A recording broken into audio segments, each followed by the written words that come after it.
into the unknown,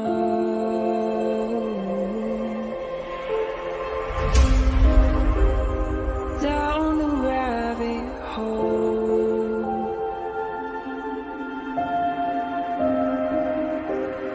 where it stops no one knows. We're going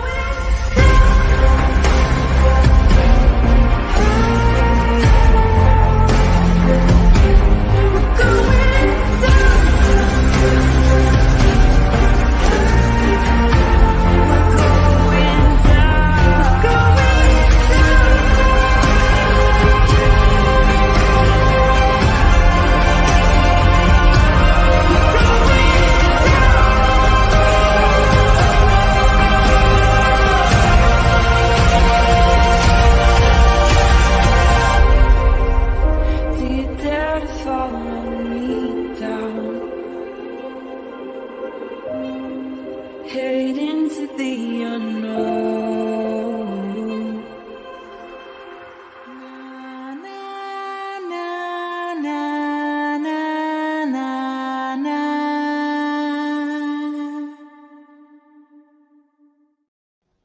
Hello, everybody. Happy Wednesday. I think it's Wednesday.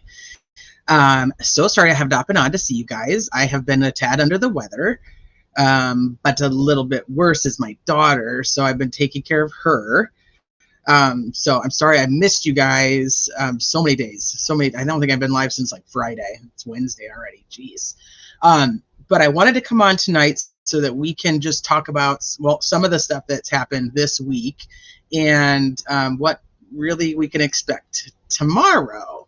So I know that like 1,000 people are going to be streaming that Supreme Court hearing tomorrow. So I will be streaming it in the morning.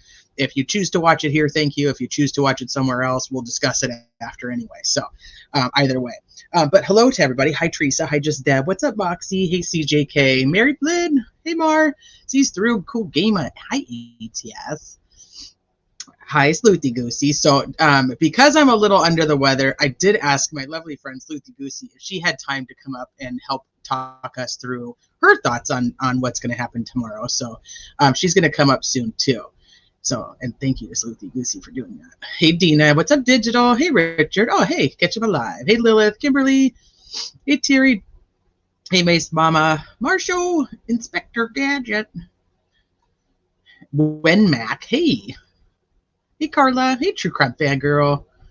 Susie Q. Hey, Artemis Prime. Spicy. Hey, Shaz. Hey, Robin. What's up, Kel? Mother of Dragons. Hey, Chelsea and Bonnie.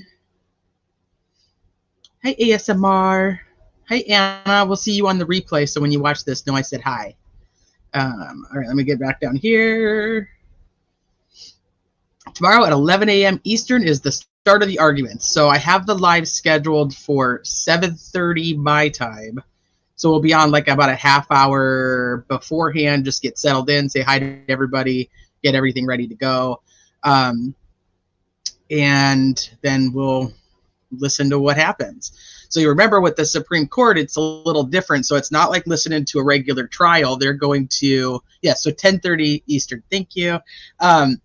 It's a little bit different because they have a set amount of time, number one, and then number two, the Supreme Court justices actually get to ask them questions. So it's more like what they saw in the original motions, what do they have questions about to be able to make a decision? So it'll be, it's not like regular court. So we'll go over some of that too. And hello, everybody that just popped in, Peppermint Tea and Carla. Hey, Melmac. Yankee Ghost. So, love me some drama-free true crime. Sometimes the chat gets wild up in here, though. So just so you know, So first, before I know that Sleuthy's doing some things, she's gonna get ready. She's gonna come up in a minute. So I figure before we get into the Supreme Court stuff tomorrow, let's talk about what happened in the Mitch Westerman case.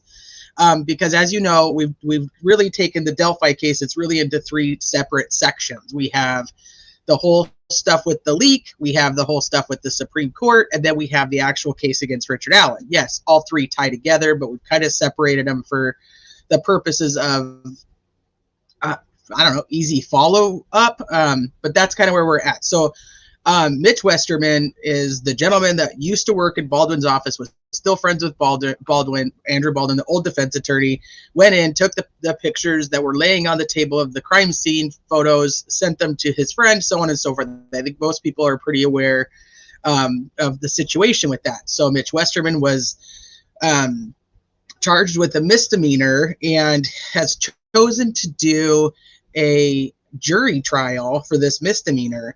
Well, he also has a hearing tomorrow morning. It's just a pretrial hearing. So I know that there was another true crime channel who had requested to have cameras in the courtroom, and it ultimately was denied. But I'm like, it's just pretrial stuff. But we did get some documents in that. There's a few troublemakers here tonight. Yeah, I see you, Shade. I see you. No, just joking. Hey, sweet dude. I heard if Gull gets removed, she has to walk through town and listen to chants. Yeah, the Westerman stuff is interesting too. Sleuthie, you can come up anytime you want to, so you know that. You already have the link, so show up. So I just figured I would kind of go over that while you were getting ready, just kind of catch up. I planned on doing a live over the weekend about Michelle Troconis's trial. I got behind on listening to the trial, so I still have today to listen to. And I'll be very honest with you, it's been really uneventful, but then I got a message today saying that today popped off. So if I'm feeling okay after the live in the morning, then I'll try to do another one maybe tomorrow afternoon. Maybe I don't want to make any promises.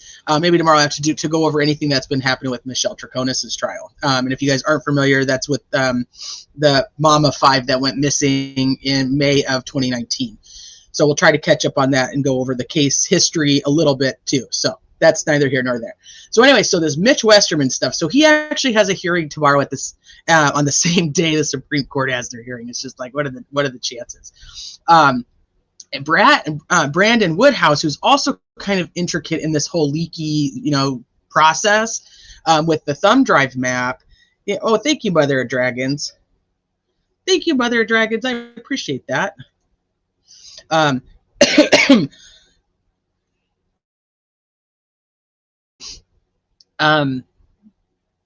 He was supposed to actually have his trial starting on the 8th, which would have been Richard Allen's trial date, but his trial has now been pushed back. I think I read May.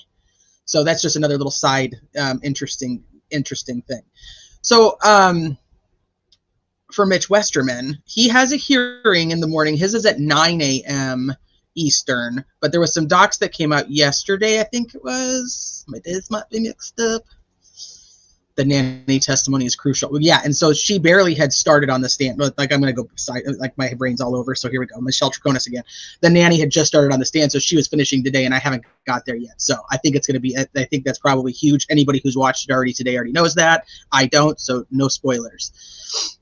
All right, let me share this stuff with you guys.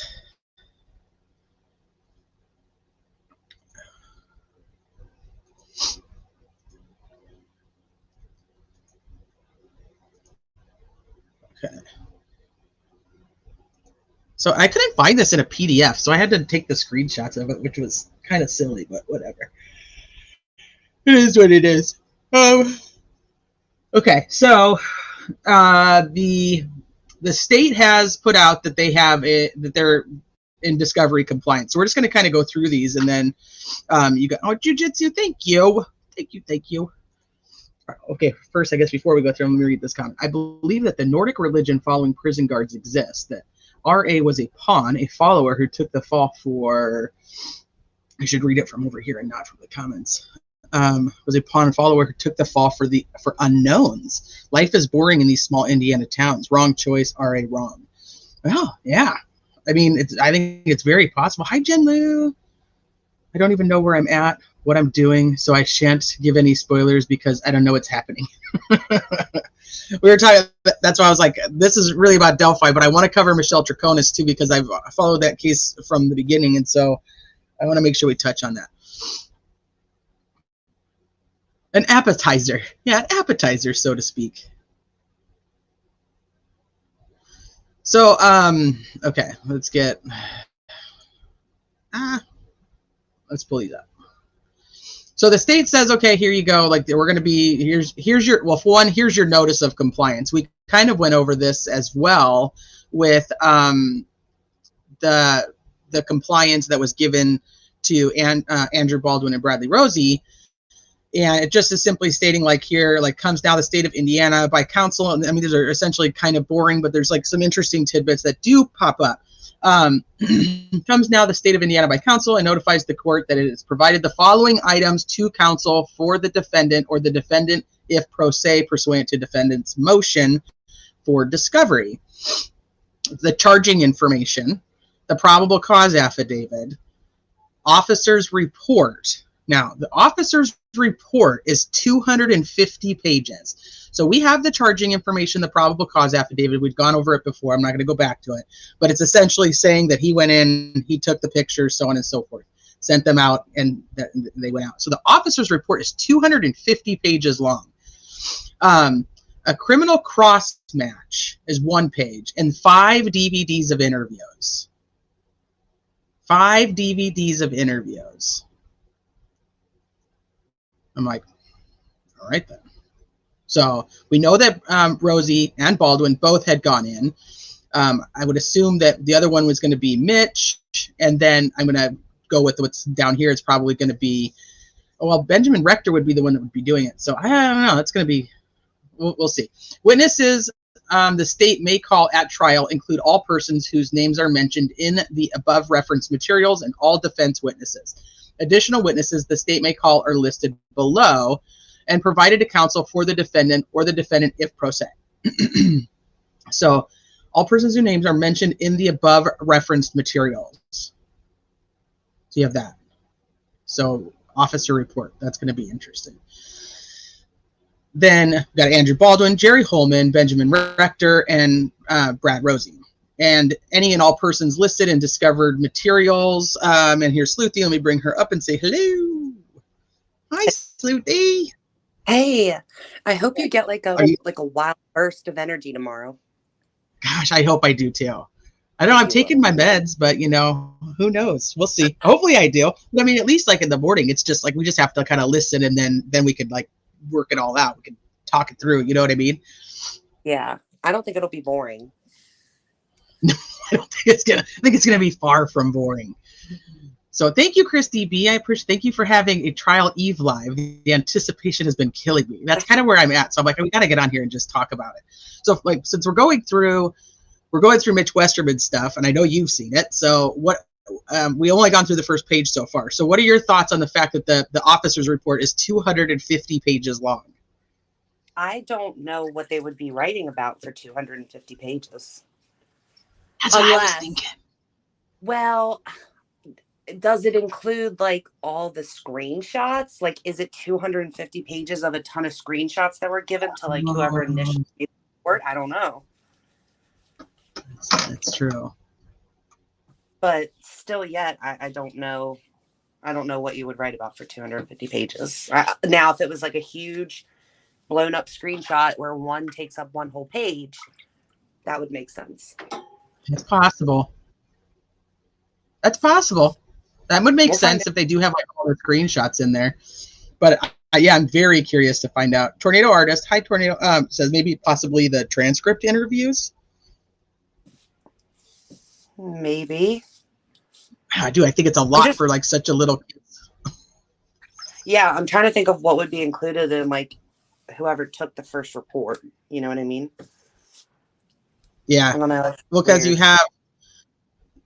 Well, yeah, that's true, because you have Jerry Holman, who was the one that was supposedly it was reported to, and then you have Rector, who's the one who was doing the quote-unquote investigating of what happened. So, yeah, I don't know. So exhibits the state may use at trial include any documents, tests or texts, I can't tell, or other tangible item discovered or mentioned in the above referenced materials. In addition to its separately filed notice, the state hereby notifies the defendant that the state intends to introduce a lab report as evidence in trial. Okay, wait. What lab report would they be submitting? It's tests. Okay, thank you, Richard. Yeah, I thought so, but I just was like, I didn't want to. What lab report? What are they? A download of somebody's phone? Would that be? That wouldn't be lab though. I mean, I guess it could technically be. I never really. They don't refer to it as a lab though. I mean, when I think of a lab report, I'm thinking of like obviously DNA or like ballistics, something that was sent to the actual lab, like the state lab. Yeah, digital forensics. That's what I'm like. Maybe. I don't know. It's like some of these things like popped out at me that I'm like, that's interesting. Like the overall concept of what's happening here, I think is whatever, you know. I don't. But there's just like little bits and pieces that I'm like,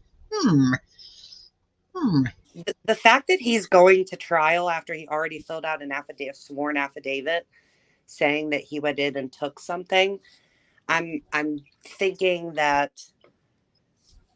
unless, of course, in order for him to keep getting jobs, he doesn't want a conviction, like he doesn't want something on his record. So he's like, well, I'm just going to try and get rid of it. But at the same time, it's like, it seems like they're preparing to, like, maybe all the questions that we had are going to get answered. You know what I mean? I'm hoping.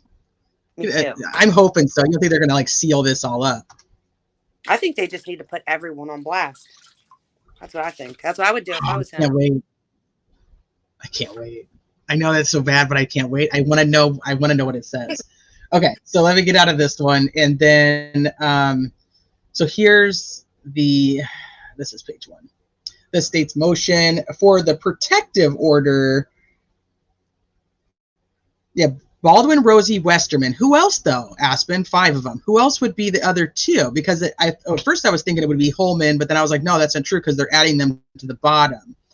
Well, you know that Murder Sheet said that they had filled out affidavits and did a formal interview in person where they kept the pictures in their phones until they interviewed with Holman. And then after the interview, they deleted it. Yeah, so maybe theirs too. That's what your current fan was just asking. That would be, I mean, unless you think they would have interviewed him separately. Well, I would hope so, but it didn't sound like it. Yeah, the only lab thing I can come up with would have to be a digital download of a phone. That's the only thing that even makes sense to me, but I don't know. Hi, everybody that just popped in. Dogs. Hey, Tease. Go ahead. I wonder if like Fortson's, like if other additional things about Fortson is going to be put in there too. Like that report from whoever took the report from when he was found and stuff like that. I wonder if that's all going to get included. Maybe his wife's interview. You know what I mean? Oh, maybe. Well, yeah. And you know, and since they did interview Fortson, it could very well have something to do with him as well. I'm going to go with, I think the lab report is probably a digital download of either Westerman's phone or Fortson's phone. Fortson's makes a lot of sense because you'd get it from both sides. You know what I mean? You'd get what Westerman sent him and you'd get what he sent out. Okay, so the state motions for a protective order under Indiana Rule of Trial Procedure. The state of Indiana, by its special prosecutor, requested the court to enter a protective order under the Indiana Rule of Trial Procedures.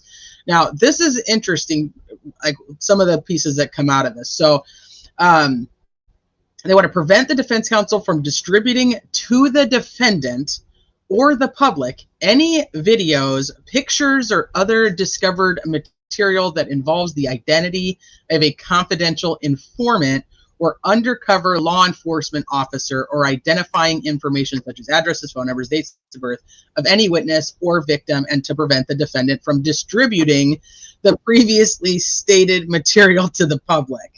In support thereof, the state asserts the following. Now, we obviously know that this is what he's going for. I mean, that's what he's there for, is like taking photos and sharing pieces of discovery and sending it out to the public. And so the state is essentially saying, hey, we're going to give you all of this discovery, defense team, but you have to make sure that he doesn't get a copy of any of it. He cannot be have any copy of any of this stuff in hand, and he cannot share any of this information to anybody. I think that's probably reasonable considering the circumstances.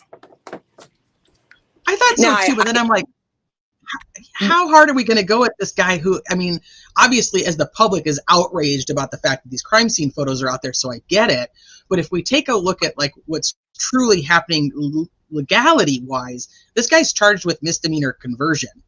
This is not even something that most people would ever even be charged for doing anything like this. So it's so weird that they're like so just making an example out of this guy. Like, you see what you did, and now you're going to pay the consequences. I think part of the problem, why it's so extreme though, is because whatever information they say they downloaded a whole phone or all of his conversations with Fortson, let's just say, the amount of information inside that dump is going to be more than just the crime scene photos and what happened around that, hour that they decided they were going to share. So it could be a matter of trying to protect additional information about another case. Meaning like the rest of the discovery that maybe had been given to him, but not leaked, if that makes any sense. I got you. So like stuff that the public doesn't know, but he may have shared with Fortson, or stuff that they now know he has on his devices or whatever. Okay. Yeah. Like, for instance, if he were to, like, if he had deposition, like if he had recordings of deposition, let's just say that over the course of whatever, he was listening to or reading transcripts of depositions that were taken because he was trusted. I would imagine that that's information they wouldn't want to get out. Yeah. So they're saying like, hey, even anything that you can't share. Yeah. Yeah, HCS. Yeah, Mitch wanted to go to trial. I mean, yeah, he's the one who requested a jury trial for a misdemeanor, which is just very not normal. It's just, I mean, and that thing why most people thought it was just going to end up dropped because the courts are like, we're busy. I mean, we got other crap going on. We don't really have time to care about this cat who took some photos and sent them out. Like, this is not what we have time for. And they got like criminals that are in there. Yes, I understand it's breaking the law, but I mean, but again, we're doing a jury trial. Yeah, we're doing a jury trial for someone who signed a sworn affidavit already admitting to the crime that we've charged him with. You know what I mean? Beyond that, like, what he admitted to was what they charged him with. So they don't really have to prove anything more than what he's already signed his name to. What are we going to trial for? I don't know. I guess it's his right to have one. It is, absolutely. I think that he's just hoping that the judge is going to be like, yeah, I don't have time for this shit. Go away. I mean, like the trials that are like the just hearings and the trial time has lasted longer than any punishment you're going to have. Like, just go away. Who's going to be his judge? He has a special prosecutor. Let me see. I don't know who ended up being the judge, because I think I'll look at the order when it's signed off, because I think it just says judicial officer. Let me see. I don't know why Krupp is in my head, but that's probably not who it is. It would be funny if it was what's her face. Goal. BB looks like a C. Hold on. I think there's another one with a signature. Just the same signature. Here we go. I can look on the docket. Okay, yeah, do that, because I don't actually remember off the top of my head. Stephen Curry says, I would give Mitch a year for the misdemeanor just to spite him for wasting everyone's time. It's very strange to me, like I said, that it's even going as far as this. So the court to order that discovery not be had, or that discovery may had only on specified terms and conditions in order to protect a party or persons from annoyance, embarrassment, oppression. This is just going over all the things that why you can't share stuff. As a matter of course, provides discovery to the defense in the form of videos, including officer body cam videos. Okay, pictures and other materials. This is like, I think, very, what do you call it? copy-pasty. These materials often contain information either spoken or visible in some written form, which would be prohibited from public access. Under administrative rules, said information can include, but is not limited to, information concerning victims, witnesses, addresses, phone numbers, dates of birth, social security numbers, as well as the identities of confidential informants. It would take a substantial amount of time for the Johnson County Prosecutor's Office staff to review and redact all the recordings in this case, which would delay the state's providing of discovery to the defense. When this discovered material is distributed to the defendant in the interest of justice, it is done so with redaction in any manner of the original content, including information otherwise deemed confidential under Rule 9. The state also believes providing unredacted discovery with limitations on distribution is less burdensome. When this discovered material is distributed to the defendant, the information about confidential informants and or undercover police identities can make and has in the past made its way to the public by way of social media. And there's one more piece to this one. And other outlets. The state of Indiana requests as relief in order of this court providing the following. The recordings may not be duplicated, distributed, transmitted, or broadcast in any manner. The defendant may view the recordings only in the presence of defense counsel. Defense counsel may allow members of their staff, including but not limited to paralegals, legal secretaries, to review. You know, they have to like really clarify like who's allowed to actually see this. The defendant is not permitted to record, duplicate, or distribute the recordings and may not possess his or her own copy. If the defense employs any individual such as experts or consultants in the instant matter who must view the recordings, those individuals must sign a written acknowledgement of the court's protective order and must agree to be bound by its conditions. Remember when we were reading through the one for Richard Allen, it said something along these lines. And so I'm wondering if if that's one of the things that they would use against like Andrew, like Baldwin, is because did Mitch have anything signed off saying that he was, you know, being consulted with or anything like that? Did he just have like a standing one with the firm? Yeah. And that's a good point. But also at the same time, it's like, did his paralegals also sign it? And probably his investigators would have signed it. But what about like the paralegal or even just the receptionist? Because filings will come through to the receptionist too. Like they're going to see that stuff. So I don't know. So Sniper makes a good point here and says he's asking to go to trial so that all the BS that the state pulled regarding the leak either comes to light or they have to drop the charges because they don't want it to come out. I thought about that. Sniper, now, like blackmail. That freaking comment. Yeah, like that comment. It? Like, so now if the charges are dropped, I'm going to be like, what are they hiding? Yeah. We're going to be FOIAing all 250 pages and 5 recordings of interviews. Oh, yeah. Well, you know we are anyway. I mean, they might as well start redacting.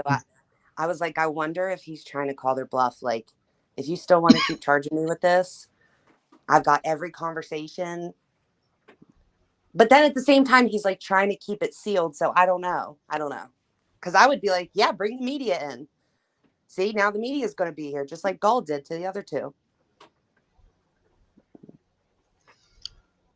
I wonder, though, if his judge is going to rule. Oh, you know what? I do have that ruling. I should just look at that to see the judge's name. Oh, you sent it here. It's Cummins. It is. It's Cummins. Yeah. Douglas Cummins. Mm-hmm. I wonder if when the media requests go in for the actual, if this does end up going to a jury trial, I wonder if the judge will allow a camera in there for that. I mean, I get like the time to not allow the cameras is really during this whole point, like the whole part of all these, like if you're just going in here to discuss, you know, some pre-trial stuff, if you're not actually, I don't know. For me, I think cameras should just be in all the courtrooms all over. I think there should be just open and transparency, but you know, that's me. Like we should be able to go like from feed to feed going like, oh, what's going on in these courtrooms today? Like so that we can see what's happening and anybody can do that, you know? Some you can, like there's some counties that have like where the judge themselves have a live feed and you can just you could just go to the judge's live feed or the court's live feed, whatever it is. And a lot of them on YouTube and just watch all day, each docket that comes through.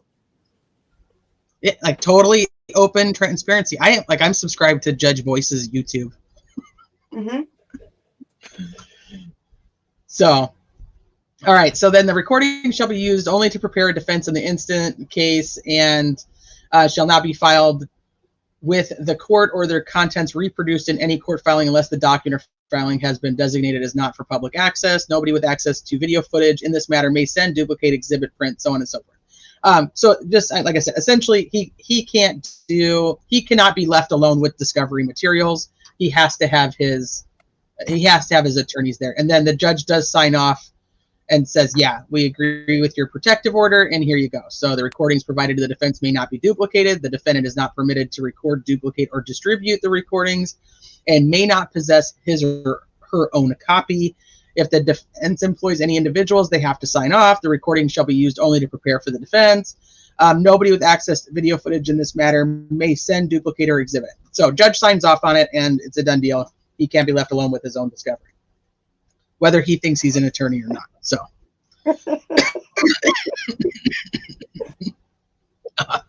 killing me. Okay, so let's talk about tomorrow. Somebody asked, and I think I answered in chat, but I'm going to make sure I answer it out loud, if Richard Allen is going to be there tomorrow. So No. that was like, the whole big thing in the news was like Richard Allen's preparing to go to the Supreme Court, and it's like he's not actually going to be there. So let's just clarify that really quick. He will not be there. That was a weird thing for Doug Carter to have done. Like, Kara, got into a panic. Like, she was in, a panic, trying to get a hold of people to figure out if they had intended on transporting him for literally no reason. She was like, there's no reason that he needs to be there. And I find it odd that, we were having a hard time contacting him or visiting him, yet they're going to transport him to come see us, his, quote, not real lawyers, to argue at the Supreme Court. That's just weird. And they're offering it up, I think at this point, every single move is just so sketchy to a lot of people that are involved that it's nothing is ever just what it is. They're not just transporting him so he can see them argue on his behalf. They're transporting him because they're making this big show of how no one will see him. It's well, if nobody's going to see him, then why's he got to be there? You know what I mean? Yeah, there's no reason for him to even be there. Yeah, if nobody's going to see him, what would be the point of him being there? I don't know. I wanted to find the post that's now floating around from Kara, speaking of her, where she discusses the new attorneys. Mm. You know what I'm talking about? I was surprised when she said that publicly, but I was glad that she did because she was furious. So if I can't find the post right off the top, right from right now, but essentially what she says is that the new attorney, they've reached out to the new attorneys. The new attorneys are telling these guys, you're not Richard Allen's attorney, so we don't really need to talk to you, and we don't really need to help you with anything. This is me paraphrasing it at this point. So, it's just so crazy. Well, he was transferred, and now we know that his attorneys had no idea he was being transferred. So when Kara reached out to him, it was a surprise to them also that he had been transferred. And her idea behind it was, well, they're telling us that when she reached out to them, to the prison, they said that she had to be on his list. They had to go through the whole process of being screened to be accepted as someone to go visit him. I believe they were allowed one video visit or phone call, one or the other. And from that point on, it was not going to be possible for them to see him in person. And so it was just very odd. And she was uneasy about it. So she's like, I've never had to do all that. We are his attorneys of record. Why are they telling us that we can't see him? We don't have to go. We're not like a regular person off the street that has to have a background check and stuff. So it's already done. Yeah. So she reached out to his and they're his attorneys for such a brief period of time. You know what I mean? We probably need to see him one time. So she reached out to the new attorney, Scremen specifically, and was we're this transfer, and we talked to him one time, and we're trying to see what's going on. And we need to talk to him about a couple things for the arguments. And the response back was, in not so many words, that he was basically appalled that she had reached out to him in the first place, because she's, without reaching out to him first and having his approval. because she's not his real attorney. They're not his real attorneys. Scremin That and doesn't even make Labredo sense. They are real attorneys, and they are really his attorneys. They're just not his criminal defense attorneys. Well, that's what it got twisted into was, well, you're representing him in this matter, but you're not representing him in his criminal matter, which is the reason why he's in prison. Which is still bullshit, in my opinion. It doesn't matter. They still have to talk to the guy. Yeah. Yeah. So she was like, okay, that'll be no help from him. And then I just thought it was so weird. I'm like, did you see him? Did you physically see his face? Did you call him? Did you get to do a video chat? Like, is he alive even? Did it sound like his voice? Like, and there's somebody else not pretending to be him. He's not even really there. Like, and then when Scremin wrote this motion, and he was like, we were only allowed to sit 6 feet away from the door and look at him through a little tiny slot where you slide a tray through. I'm like, okay, so did you get eyes on him? Like, is he half beaten to death, or did you see his body? Did he crawl up to the I don't know, they had him in the look through with his eyes and like, hey guys? They had him like put up in the kitchen. Let me see. Okay, hold on. The chat's asking some questions. I don't blame the Allens for not wanting to talk to the new attorneys. Neither. I mean, I can see the hesitation and like, am I going to sit here and tell you all of this? And now once you leave, you're no longer under this gag. And then, but I mean, you do have, client attorney privilege. I don't know. I could see it, but I don't know. Why not scream it from the rooftops at this point? Like, that's kind of where I'm at, but that's neither here nor there. Well, and I thought appellate procedures usually just involved attorneys making arguments. Take that? I'm not sure what that. Are we talking about tomorrow or just in general what she's done? I mean, she has essentially only made arguments. But tomorrow when they go, it's going to be less arguments and more like answering questions about your arguments. Like the Supreme Court's going to sit there and ask them questions. I think Anna might be meaning, like, do they even need to talk to Richard Allen? Do they need to talk to the other attorneys? Is that kind of more your question, Anna? You tell me if I'm wrong. If that's the case, then yeah. So they need to know a lot of information in a very short period of time about very specific issues. She's an appellate attorney, but not one that would file like an appellate issue after you've already been convicted and they're writing about your entire case that they have transcripts for. This is more needing to talk to him to confirm various things. So you have to think about it. Let's say that one of the arguments, which it is that Richard Allen knew everything that had happened and still wanted his attorneys to be his attorneys. You can ask his attorneys who are trying to get back on if that's what he said. And they'll tell you, yes, obviously. You can ask his new attorneys, and they clearly will flip you the bird because that's what happened. Or you can just go straight to the source and say, we're going to go and do these arguments. Like, is that what you want? Are you sure that you're fully briefed on what it means that let's say the crime scene photos got out? Are you fully aware of what that means or could mean? Do you still want your attorneys? That kind of thing. Yeah, I would think that would be important because the only people who were talking to him prior were Baldwin and Rosie. And they're saying, no, he doesn't, he's fine. And he still wants us to be his attorneys. He's okay that the crime scene photos are out. He knows how detrimental that is to him. And he still wants us to be his attorneys. So it's almost beneficial that you have like a Mark and Kara that are like, we're going to talk to him. We're going to make sure he actually understands everything. We're going to make sure that he knows what, that having them back on, what this looks like, what's going to happen, or not having them back on, what that looks like and how that's going to happen. Yeah. I mean, that would make. Otherwise, who are they fighting for then? They're because that's who they're fighting for. They have to have communication with him. So I don't know why the new attorneys would be like, yeah, no, sorry, you're not actually his attorneys. It's like, no. We are. You're like, he has to prove that we're even doing any of this. Otherwise, we can't do it. Yeah, and especially after you have this judge publicly say that the other two are all these various things, including incompetent and negligent.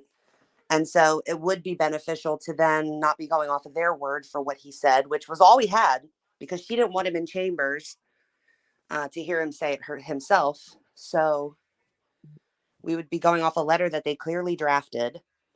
But I do think that it's beneficial then for, let's say, Kara to go in and say, we're asking for them to be reinstated and for trial to proceed in 70 days from the day that they make their order or their ruling. Do you understand what it will mean to go ahead in 70 days? Do you know what it would mean to have them brought in and a new judge to come in? Or, you know what I mean? I think that's important to have a neutral kind of, if you Yeah, really to think have about anybody it. who doesn't have any skin in that game, because once Yeah, they're out, they're exactly. out. They're not going to be taking over as any type. Which was my whole point at the beginning of this, is have a different judge looking at this so that there isn't any, perception of wrongdoing on anybody's side. Like, if having to somebody else that's in there, and that's what we're getting, is somebody else in there saying, hey, Richard, what do you want here? What do you really want? Because now you can't be pressured by anybody, because ultimately we got no skin in the game of what happens at your criminal trial. If you want new attorneys, then here's your new, then we'll go. If you want this, then this is what we'll do. I think So go ahead. I think that this new motion is going to fare well for them when they go in tomorrow, because when you list the things that she used in order to disqualify them, all the various things she listed that made them incompetent and negligent. Mm-hmm. Oh, find the remote. Okay, I'm the remote finder. I Well, remind somebody him has to every have time. that job. I remind him every time, put it on the table so you know where it's at, and he doesn't. So then I crawl around for 3 hours on my knees trying to find the remote. Well, But do so that all those for your reasons, husband, and then find out that he actually has the remote in his pocket the entire time and just forgot that he did. So dude, that's a little side story for you. I was not a happy camper. Oh, I found it already. Look here. Do you even look? It must be like a men's. It must be in like male jeans to just not even bother to pick anything up to try to find stuff. No, just call I the picked up female. Where one is blanket. Smith? Or you get that. I already looked under there. Okay, so go back to what you were saying. Yeah, I already looked. And then it's exactly where he already looked 5 times, supposedly. Mm-hmm. So, the arguments, the arguments, but the reasons that she listed. So now, as for one of the arguments, when you go in, one of her arguments is that they made proven false statements about his conditions that he's in, right? Yes. The people have been going on and on and on about how they lied to the court. You know, how much more negligent and incompetent could you be that you would flat out lie to the court? It's been proven, blah, blah, blah, blah, blah. Well, now you have these other attorneys that were appointed by her, who we haven't heard from in months. They finally file a motion right before they go to the Supreme Court, and they not only confirm those things that were said by the previous attorneys to be true, but they add a couple of them, a couple additional details, and an additional argument now that they've moved him, an 8-hour round trip away. And you can't argue that, well, they're just defense attorneys. They're picking up the same arguments that his previous defense attorneys were arguing, because it will look bad for Richard Allen if they go against what his previous attorneys were claiming. Here's the simple fact about that. Those two attorneys know that that's one of the reasons that they were deemed negligent and incompetent. So why would they then go in and choose to say the same exact things, knowing that she's already accused it of being a lie? Like, it's already gone to a hearing, and supposedly the state proved that they were just flat out lies. I think that it's going to be really good for Kara's argument in terms of, she said that Do you remember where she wrote at the bottom that like they're not alleging that Gull said that they're not alleging that she has any kind of bias or prejudice towards the defendant? Right. Well, I think it could be argued that she does, because she had these attorneys filing motion after motion after motion saying these things, and instead of looking into it, she took affidavits from a warden and testimony from a warden who would open himself up to a lot of lawsuits and liability to admit that those things were true. She took their word over what the defense was saying, and now you have a whole new set of attorneys coming in and saying the exact same thing, and have their investigators signing affidavits and stuff, and they would be fools to write that stuff if it's not true, after they know that they were already reprimanded for having said the same things, if that makes There's sense. no way. No way. And come on, you sent me that TikTok video. He purposely went and got that tattooed on his face because he wasn't When allowed you to were wear like, the patches. no. And he was like, fuck you guys. I'm putting this all over my body, and there's nothing you're going to do about it. I about died. You were sitting there going, no, Sleuthy, no. And I was like typing it and saying it out like, yes, yes, yes. I can't. The audacity. I swear to God, it's been on sale. I don't know where everyone's getting it. Could you imagine? Hey, you got to take that patch off. Okay. Literally turned right around and got a tattoo on his eye, or his cheek eye, whatever that is, his temple, under his eye, where everybody and their mother could see it. What if you tell me that I can't wear my cross at work? I'm either going to tuck it in and hope you don't notice it, my necklace. No, tuck it in and hope you're going to get it tattooed on your forehead. I'm not so going that to put it on my forehead. Knows. No, see, that's crazy. It doesn't mean that much to me. Is your religion based off of everyone else knowing what your religion is? It is. Are you wearing that patch out in public? You know what I mean? Well, so I know that, I know that this is obviously not the entire, like, this isn't the right answer, but I'm just saying, why in the world, when you know his attorneys are coming, why would you not just swap out that guard for that day? Like, I mean, just because even with the perception. New attorneys. He had new ones. They didn't think it was going to matter. And I think how ridiculous. I think that they thought that that those new attorneys weren't going to say anything. But I think that what happened was they were getting closer to the Supreme Court hearing. I think that these two attorneys know that the other two are coming back. This is my opinion. I think that they know that the other two are coming back.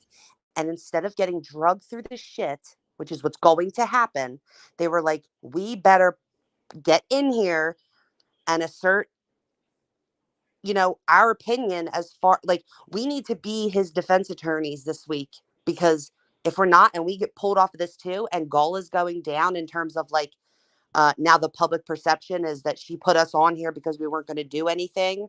And there's this big conspiracy, which I'm sure they'd call it. There's this big conspiracy. We don't want people to think that we're in on it too. So we're going to put out this motion. Plus, they don't want to travel. But here's the thing. The other side of this whole coin now just thinks they are part of the conspiracy. So anybody who thinks that this is not possible, that there's no way that, like, the ones that believe Richard Allen is absolutely the guy, they have no doubts. They already think now that these new attorneys have bought into the conspiracy on the other side with the Odinists and the symbols and the runes. And so, I mean, either way, no matter which way they went, one group was going to slaughter them, essentially. Yeah. Well, I mean, I guess I would rather the people think that I've fallen into this whole Odinist thing than the judicial system come at me suggesting that I wasn't doing my job. That I was part of the I was part of Yes. this bias towards this guy who For doesn't care sure. whether he's For innocent sure. or guilty, that we just want him to die or just, plead guilty and be done with Absolutely. it. Yeah. So I will say I was very happy. I don't know if happy is right. We're impressed that their first filings, the first filings they put in, were essentially in support of what the old defense team has been saying the whole time. Because like you were saying, for them to put that down after Judge Gold says they are grossly negligent by misrepresenting facts that were proven false during the hearing in June, July, whatever it was, and essentially calls them liars. And I saw somebody tell you she didn't call them liars. She essentially calls them liars. She says they are not truthful. That they put 100%. non-fact. They put non-facts in their motions and were proven falsehoods. Yeah. So now that these new attorneys come out and say the exact same thing, what's she going to do? I mean, so let's say everything stays the way that it is right now. It sticks with the new attorneys. Gold's still the judge. She's going to have to be like, well, shit. You guys now I had also new lied. attorneys that are saying, yeah, you guys also So are lied, they or negligent? I'm going to have to actually pay attention to this. And if you guys aren't lying, well, shit. That means the old defense attorneys weren't lying either. So now what do Exactly. I do? I can't. She's in a rock and hard place, no matter what. Yeah, I cannot believe. Well, and going even further beyond that, let's just say she finally takes it serious now because these two new attorneys say that the same things that the old one says, and she's like, okay, well now I've got four lawyers telling me the same thing. So maybe there's something to it. It's going to look like the talk that's going to go around is that she was biased against Baldwin and Rosie. That's why she wanted them off. Because why didn't she believe them? Now she's believing these two, and they're not presenting any additional evidence. They're just reaffirming, which could have been done with affidavits. So she needs to go. It's not necessary for her. She's made no rulings on things that are like admissible and not. Okay. She doesn't have to know. The judge at the trial doesn't need to know anything about the case whatsoever.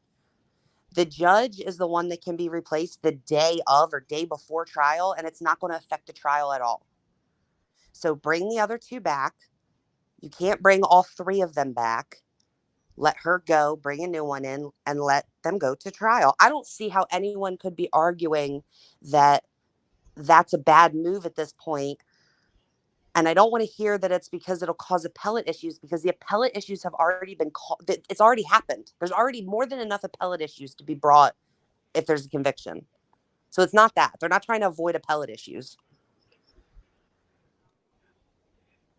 So I'm I reading just chat. find I the didn't whole realize I've thing. gotten so far behind. So you're good. Keep going. I find the whole thing insane.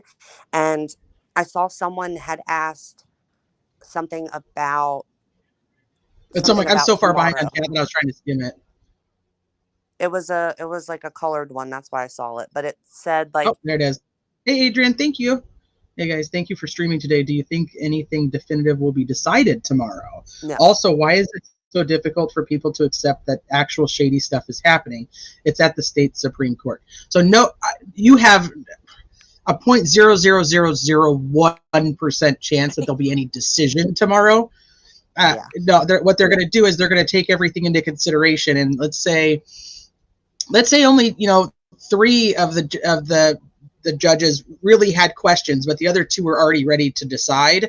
So now they have to make sure that all those things are kind of taken care of. Like, now where do you fall? Does these 2 who already had made up their mind based on the original motion or the original action, did they, are they still feeling the same way? They're going to have to sit and talk. I just do not foresee them going, okay, well, now that you've said these things, we're ready to go. Like, I just, either way, I don't see it happen. No. And I believe we would hear something probably in about 2 weeks. That's my guess. Yeah, I agree with that. That's reasonable, but not tomorrow. And you also have to remember, it's not a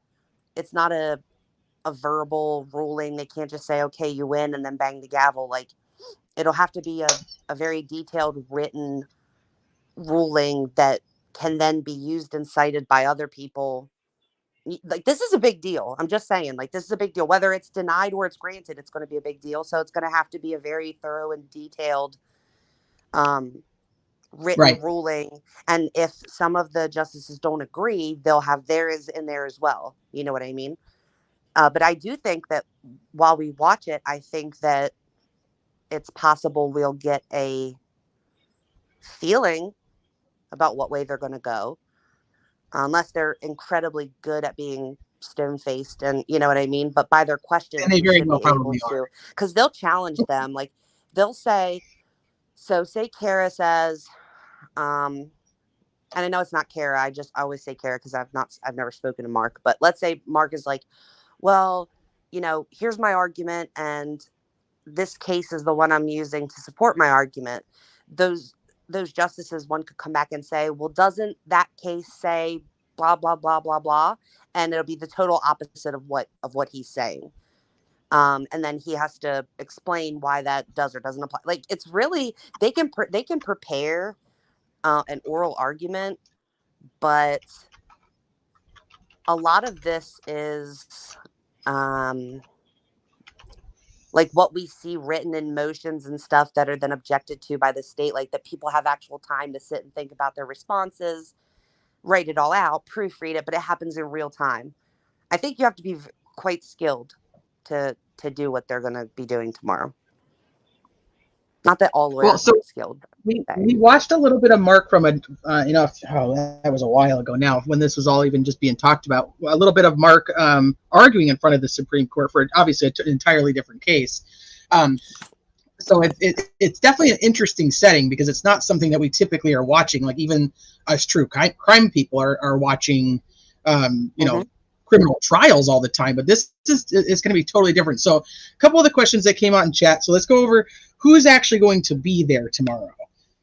Because people are asking, obviously, we answered the one about Richard Allen. Richard Allen will not be there tomorrow. Judge Gold does not need to be there tomorrow. She can go on with her day and do whatever it is that she needs to do. She's not. There's no need for her to be there. Yeah, she could be there. Well, Frosty says, she's got court at 9 a.m. So does that mean that she can't be there or won't be there? No, it just means that she doesn't have to be. She can be, but doesn't have to be. The other attorneys, that was one of the other questions that had popped up. Would Baldwin or Rosie be there? Once again, they don't have to be there either. This doesn't necessarily, they would be going as watchers, as viewers, as spectators. They would not be contributing to anything that's actually happening tomorrow. So the only people who are going to be discussing anything would be Judge Gold's attorneys, and I believe Kara actually said that Mark is doing the argument anyway, so she wasn't going to be doing the argument. So that's the only people who will be there. And like I said earlier, the Supreme Court justices really are going to be interacting with them. They're going to be asking questions for clarification, asking, specifically about which case law that they put in the original motions. None of the other people need to be there. Richard Allen's new attorneys don't need to be there. His new criminal attorneys, his old criminal attorneys, they can go, but they would be spectators like everybody else. They're not mandated to be there. They're not testifying. They're not speaking on anybody's behalf, anything like that. So I just asked. Somebody else asked, where can you watch it? I think it's being live streamed to, I think was it Fox 59 or something like that. But there's like 100 YouTubers that are going to be streaming it. I am one of them. I will be streaming it in the morning. The stream is already up. If you guys want to go and hit the notification bell, or let me know when this stream is about to start. I'll be starting at 7:30 Pacific time, which is 10:30 Eastern Standard Time, and then it'll give us about a half hour to get settled. Just kind of chat, say hello to everybody, get settled in, get the stream up so that we're prepared when they do start at 11 o'clock Eastern Time. So you're welcome to come here, and then we can chat about it when everything is done. Other than that, like I said, you are going to be able to find it. You'll be able to find it, trust me. Yeah. No, we can stream. We can stream it. Yeah. We were told by the attorneys that we can stream it. So none of those people need to be there. I would not expect any of them to be there, because there's not really, besides, like I said, just watching it, which they don't necessarily need to be there now, we do know an attorney that is trying to go, which is Bob Mata, and hopefully it's a raffle system. They said they have 50 seats, and it's a raffle system once you get there on who gets in. So, Oh yeah, I forgot about the limited. yeah. No, And you won't be able to also, stream it inside the courtroom, Frosty. If you're actually in the room, you will not be able to stream it. you can So- only stream. The only thing you can stream is the Supreme Court itself will be streaming. They'll be streaming their stream. You can be broadcasting their stream while they're doing it, but you can't do it from inside the room. So then the other question is, and I'm going to go off of memory. You probably actually remember this more than I do. The timing. So they're typically 40 minutes where each side gets 20 minutes, but they have allowed this hearing tomorrow to be 1 hour. So each side gets a half hour, which then would be the petitioner side, the original, for the original action, which would be Mark and Kara. But like I said, I think she said that he's actually doing the arguing. But so they will probably probably 20 minutes. The other side will go for a half hour, and then they'll come back for another 10. What do you think? That's their option. That's what I would do. She hasn't said. They'll probably just wait and see, and then make a decision then. If it were me, I'd want to be the last one to speak. But they can either do that, or they could just do their 30 minutes, let the other ones do their 30 minutes, and be done. But I would do 20, and I would let them go on for 30, and I'd talk for 10 more. Okay, so let's discuss what is actually being talked about tomorrow. So like Chelsea said, does Gull have the same attorney for both cases that are in front? She only has the one that I'm aware of. The other one, the other original action was already ruled upon. And sorry, the first original action was about her not properly putting the motions and the court records out clearly, and where she created the website and put everything on there with the same date and all of that. So she started to fix it by putting some of the things back on the case docket, and then back on her bullshit. But now she's back to removing them again. So somebody had asked because we know that the affidavit that went along with the new attorney's motion was immediately sealed. And good job grabbing that as quick as you did, because that was like boom. Dude, I'm telling you right now, I am in the midst from yesterday through today. It's still not over. I am in the midst of like a mini war with both the clerk and the judge. And the judge has already tried to blame the attorneys for that happening. Now I'm waiting for them to answer my very specific response that I sent earlier today. It's still have not heard back, but I attached a copy of the Supreme Court's order on this whole situation, and I highlighted the part that said exactly what needs to be done if it's going to be removed from the public. So we'll see. But I'm literally in like a battle with them right now over that, because everybody just wants to blame somebody else. Like, we already know she likes to kick the can down the road to the clerk, but what she doesn't understand, I guess, I just don't get it, because I mean, like, I'm not a judge. And I've always known that if you take something off of the docket or take something off of the case, the case file, you have to put in like a placeholder that says this is here and I'm removing it because of whatever rule the state says I can, remove it for. But it will still say like affidavit from so-and-so sealed due to rule 5.8 or whatever, 5A or whatever that rule is. You know what I mean? Yeah. And that's it. That's what she has to do. And she's still not doing that. She just went, boom, took it off. Like it's not there. Like it just doesn't exist anymore. Dude. So somebody asked her if now that this is happening again, can they go back and open the original action? No. And she said, no, that's done. It's over. The first original action, it's closed. The Supreme Court already ruled that it's done. You cannot go back and add anything to it. So Shelley says she has 2 hearings tomorrow with another case as well. I don't know anything about that. Do you? Wait, what? That she has she has another hearing in front of the Supreme Court tomorrow having to do with an inmate sending requests about his lawyer not doing anything for him and requesting a new lawyer, and she ignored it. So that is also in front of the Supreme Court tomorrow? Oh, I did know that. I didn't see it. Oh, From Gall? Oh, that's Ruthie's going to be all over that now. I have not heard that. No wonder you were asking about 2 hearings. I was like, wait, no, the other one's done. Okay, that makes more sense. Thanks, Chelsea. Sorry, I'm not up in the know on that. I didn't know she had another one having to do with an inmate. Yeah, that's not a real on good the look. same day. No, that's not really good. What time is that one? Mandy said she's going to be the best chief judge. What time is that one? Is that before or after? I mean, obviously it's not going to matter because like we were saying, there's not going to be a ruling anyway. The other case, here's the other case name. If you want to look it up. Cohen? No way. Come on. Like, come on. Come on. Cohen Hans Barron. Oh, for crying out loud. Cohen, I feel like I've heard this. Wait, don't tell me this is, wait, no, maybe it's not. I have to look, but surely it's not the one where she actually kicked off his lawyer, his private lawyer, because I didn't think that person followed through. It says that the Supreme Court has a case having to do with an inmate sending a request about his lawyer not doing anything for him and requesting a new lawyer that she just ignored. All right, we'll have to look that up. Give us a second. We'll find something on it and talk about it because I'm like, what? No way. That can't be. Okay, and then I'm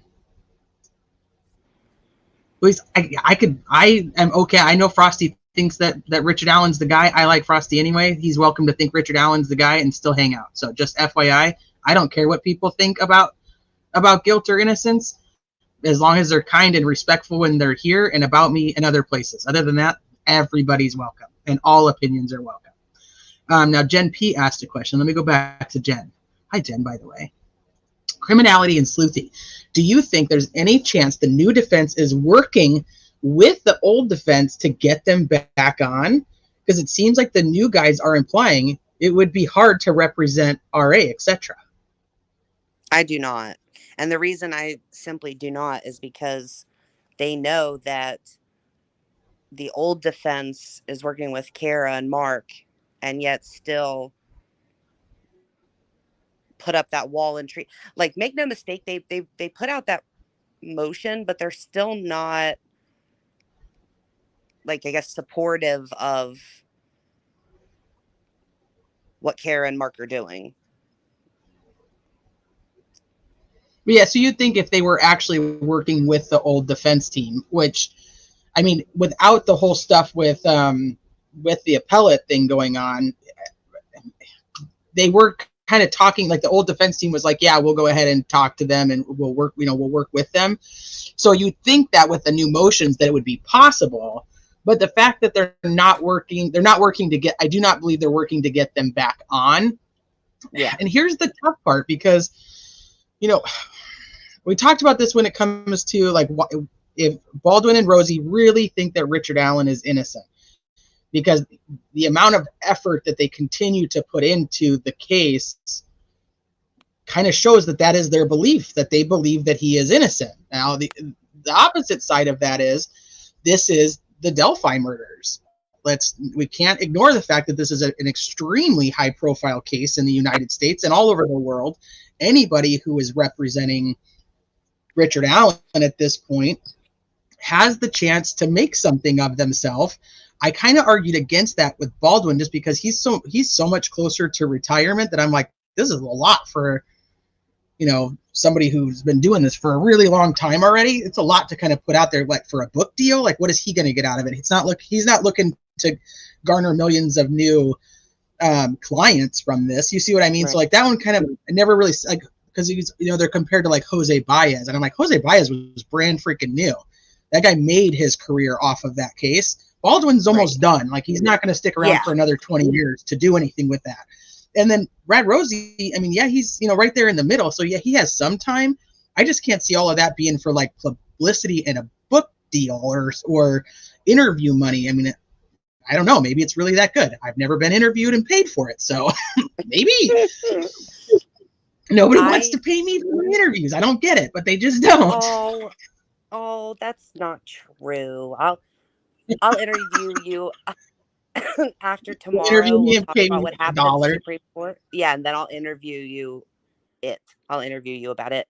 But I do want to say, before we get too far um into what they're going to do tomorrow, I did find the thing that she had sent me about kind of what it's like a list of things to expect for tomorrow that might answer a couple questions, but mainly it's about the Okay, good. decorum. But for anybody that might be going, because I feel like there's people in here that might be going. So it says, obviously, there's limited public seating. The argument will be webcast live. An argument is not an opportunity for the public to express support for either side. Only attorneys arguing the case are allowed to speak in court. So that gets rid of some of the things we were asked. Here are the decorum rules. No signs, buttons, clothing, etc., which convey support for either side will be allowed in the courtroom. If you're interested in sitting in the courtroom to listen to the argument, you'll be required to request a ticket. Tickets, it reminds me of when we used to go to like the grocery store and have to get, do you remember like the tickets you would get out of that little red machine when you wanted like lunch meat? Did you ever have to do that? No, Oh, we had to take like a no. little ticket and then stand there, wait for them to call our name. It was horrible.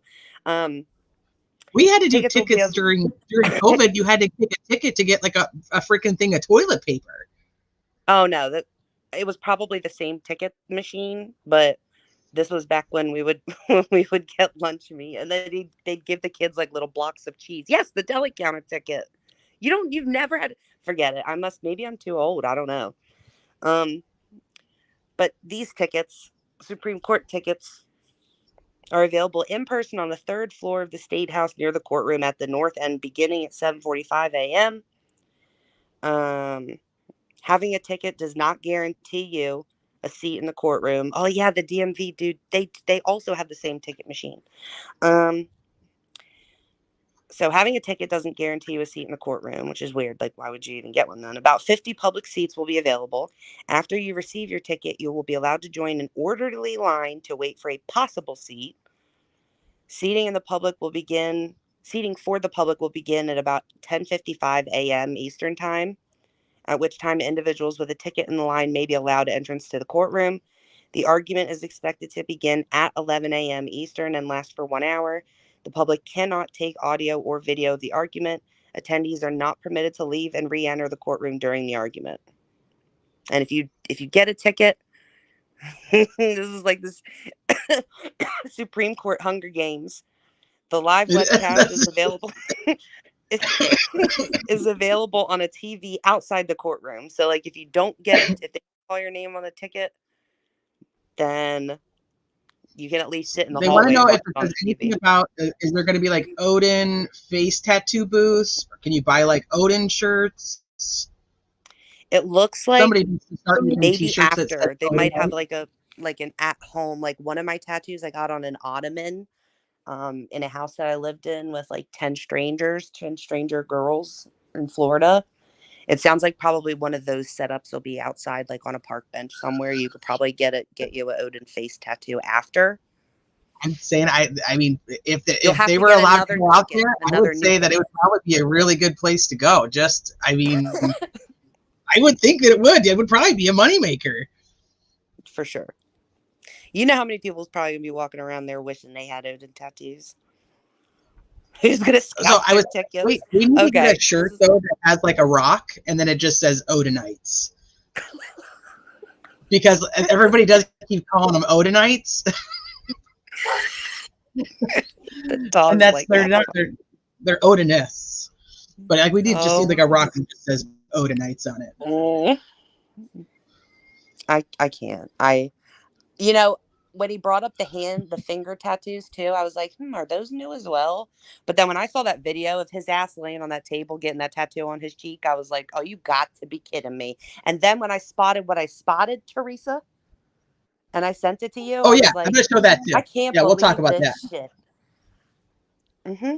Well, we're going to talk It about just that too. Yeah, because so are they setting odds in Vegas on the outcome of this hearing yet? That's a great question. Like, is anybody actually taking any bets on what's going to happen? I wouldn't be surprised because I think that would be something that would actually go down. We're not going to do that here because there's no gambling on YouTube.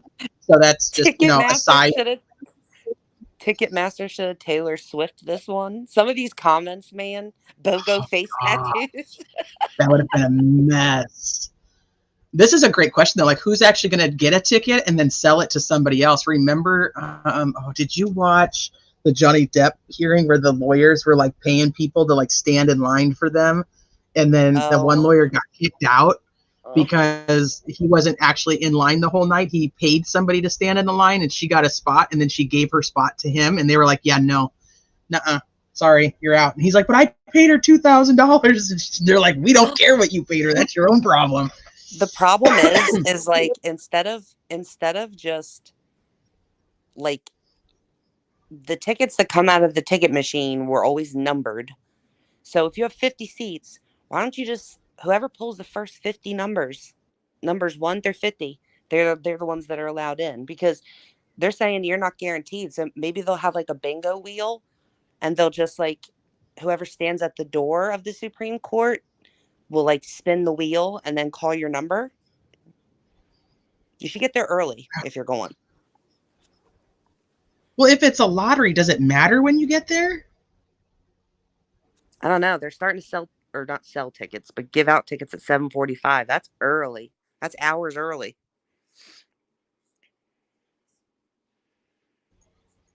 Yeah, like the Royal We says they don't want folks camping overnight. But I mean, like, and that's what happens at the hearings is they'll stay out there all night. I've obviously never been to them, but yeah, I mean, we see like photos and stuff of people that they're there the whole time. So I don't know. So is it just come at 7:45 and then you'll get a number and then we'll randomly draw at 10 o'clock or whatever? Yeah. You know what I mean? Seems like it. Yeah, seating will begin at 10:55. Individuals with a ticket in line may be allowed entrance to the courtroom. They'd have to call numbers. They couldn't go off of like what you look like. Well, I guess they could, because if you're wearing something that looks supportive of one side. So then what's interesting though is then like, okay, so is no like police allowed in there? Oh yeah, I don't know. You know what I mean? I don't know. One could get very particular about it, but they're acting like it's going to be really prompt. How bad would that be if you did like, so Frosty and Frankmeister are going to go together? Like, what if one of their numbers is called and the other one isn't? That could absolutely happen. Bob was talking about that. But he'll be there too. But you absolutely might. If two of you go, one of you might not, or both of you might not get in. But one might, and one might not. It would be worse if one did and the other didn't. Yeah. I'm not going to stand in the middle. It doesn't matter. What time you get there, you're going to have the same chance as the people who show up last minute. For real. But if you can't, then you could just always go out to your warm vehicle, and instead of watching it in the hallway, you could watch it like with us. Just saying. Yeah. Well, at least like you wouldn't have to wait for the other one forever, because it's a little over an hour. Guaranteed that both Anya and Kevin get in because they're real journalists. That's the thing is they didn't have. Is there anything in there? Because what I was told that there's no special seating for journalism, like for journalists. Well, I was going to say then well, why would journalists have to be there? Like, they can't tweet or like they can't do anything while they're in there, and I would imagine that their time would be better spent like waiting outside to ask questions afterwards. Oh my God, I can't with the hair. I can't even look at the chat. That's what I'm looking at. I'm not going there. I can't go there today. I'm like, rock, paper, scissors. If you start playing that, then you're probably going to be labeled an Odinist or an Odinite. You think it's like Odinite? It's like Odinite paper scissors now. That's what the new game is. You think they're going to be like, they're going to call someone's number, and then when they go to walk up to hand their ticket over to go in, they're going to be like, "Here's a comb because you're going to be on TV. We're going to need you to comb that." Really show the audience? Like, if I was going to go on a show, I would want them to be like, "Hey," like if I was going to be on, say, Court TV, like I would want them to be like, "Is that how you want your hair to look? Or do you need us to give you a couple minutes?" I I would think that they'd probably, before they even get a number, they'd probably be like, your attire isn't appropriate, or you know what I mean? Like, you can't even have a number at this point because you're a disaster. The Royal We said they'll say they're conjoined twins to share a seat. Like, you were going to look at the headphones. You were supposed to look at the chat. They share their wired headphones. It's 2024. Get you a pair of Bluetooths. I don't know. Who ends up with the headphones? All right, hold on. If they get a divorce, who gets to keep the wired headphones?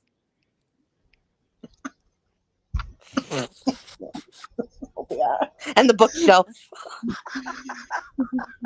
I don't think anybody can move the bookshelf. So whoever stays in the house can get the bookshelf. That thing isn't even.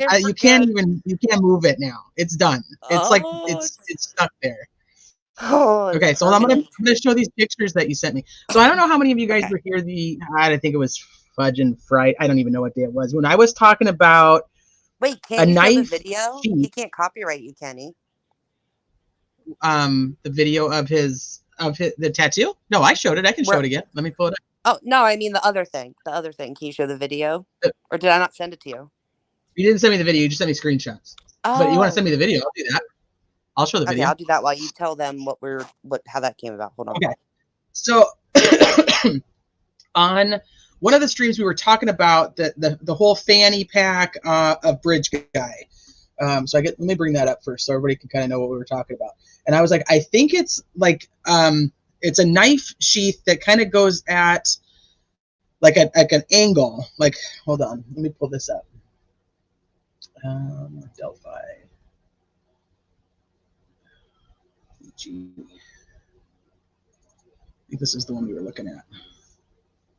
A lot of people think it's a sweater or something underneath, like that he's wearing layers.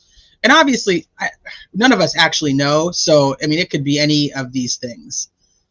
I was talking about this knife sheath, and I had found one that I thought it probably was on Amazon, but I couldn't find it again while I was live. And then, of course, Sleuthy, who just like reads my mind, she sends me this, which is actually considered like a fanny pack. But I'm going to show you this first. Oh, I don't even have it up. Okay, so like the whole thing right here where everybody kind of talks about that he's got a fanny pack on, you know, right here. And I'm like, no, I think it's one that kind of comes down and it's like a triangle. And it's like a belt and it's like a triangle. And I was considering it like a knife sheath that is used. What I had looked up had to do with like a curved blade. And I don't know enough about knives, so here is whatever. You take it for what you want. I don't know enough about knives to know what they're called, but I know that they were looking for like a curved knife towards the beginning of this when they were going into different shops. So it's like a belt, and then it has like this, like comes straight here and like a triangle, and then goes back up, and then it's like on a belt. People are saying a pouch. Like a pouch. Like a pouch. Mm-hmm. So did you see? Let me go back in here now. Hold on. So then my mind reader over here is like, look at what I found. And I'm like, no freaking way, dude. Like, that is literally like what I was thinking in my head, but couldn't put a name to what it was. And here we go. So this is Randy Jones, the guard. The guard that has the whole thing. I'm not even looking at chat now. There you go. The guard that had the whole issue with the affidavit and wearing the patches and now has the Odin tattoo on his face. Mm-hmm. No, this is the guard that's guarding. Yeah. That was guarding Richard Allen at Westville. Mm-hmm.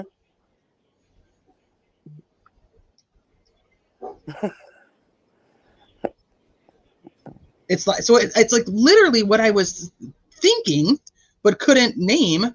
No, that's a rune pouch. Yes, but that doesn't. I mean, hello, that was kind of the whole thing. I'm gonna get to the one that you can really see it. Where he's walking with the young boy. No, not that one. Yeah. This one. Next one. Like, wait, I mean, Go was to it the the next next one? one. Okay, hold on. Yeah, That one. you can really see it. So, but the one that I was thinking was more like, I think I sent it to you too, so I'm just going to pull it from our chat. No, I guess I didn't send you the right one, the one I was thinking. But this is more like I was thinking. It's like, it had, but like at the angle, it goes down and then goes to like a point and then goes over. But it's the same, I mean, all same concept. So, I mean, it's kind of irrelevant, but like that to me looks more like what that is. You can't zoom in, can you? No, I can on the picture though. Let me go back to it. I just for whatever reason, something in my head just wants to real quick look at their faces. Both of them, or I don't have a The, picture of the other one. you don't have the other one with the other guy? No, I don't have a screenshot of that, but I mean, we can just grab one real quick. Yeah, I'm just like, what? I can't tell if he's got tattoos on his fingers in this screenshot, but that's like, okay, so let me see what you guys in the chat are thinking. Well, she's going to grab me that screenshot. Those are the pouches you wear with kilts in Scotland. No doubt it's all similar. Ren fairing, yep. Like a medieval money pouch. Are they called pelts? I don't think so. I think a pelt is the animal things. Animal skins. That's a fully hinged human right there. The fanny pack shows itself when the video quality is better. When the quality flames out, it looks more flat. It's also a fanny pack. Okay, so like Shelly says, I don't see any kind of pouch or a fanny pack. And that's why I say a lot of people think it's just a,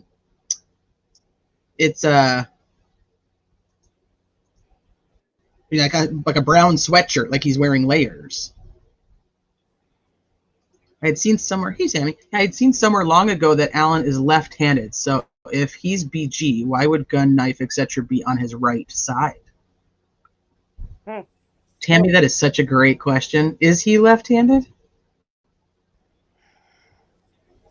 We have his pool videos. But I mean, shoot, my son's like ambidextrous, so he'll hit a ball with one, but then right with the other. So I don't know. ATS, I thought it was a brown t-shirt or a brown sweatshirt also.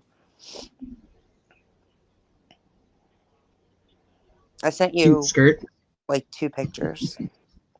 Okay, let me go grab them. I was also looking at his boots in that one picture of him and the younger boy. Like I was looking at his boots and then looking at Bridge Guy's boots. I mean, it's just every time that anybody goes like, okay, none of this can be real, or none of this is matters. I'm just like, all these little tiny pieces just keep coming together, like they mean something.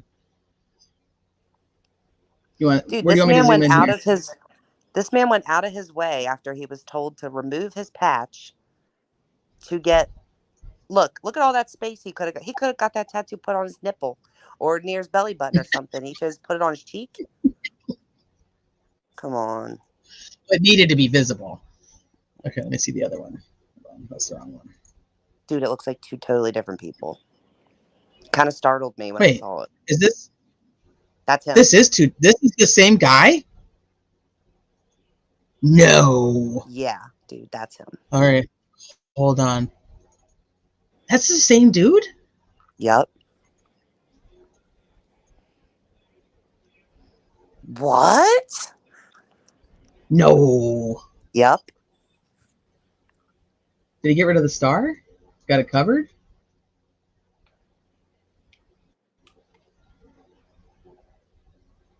Wow.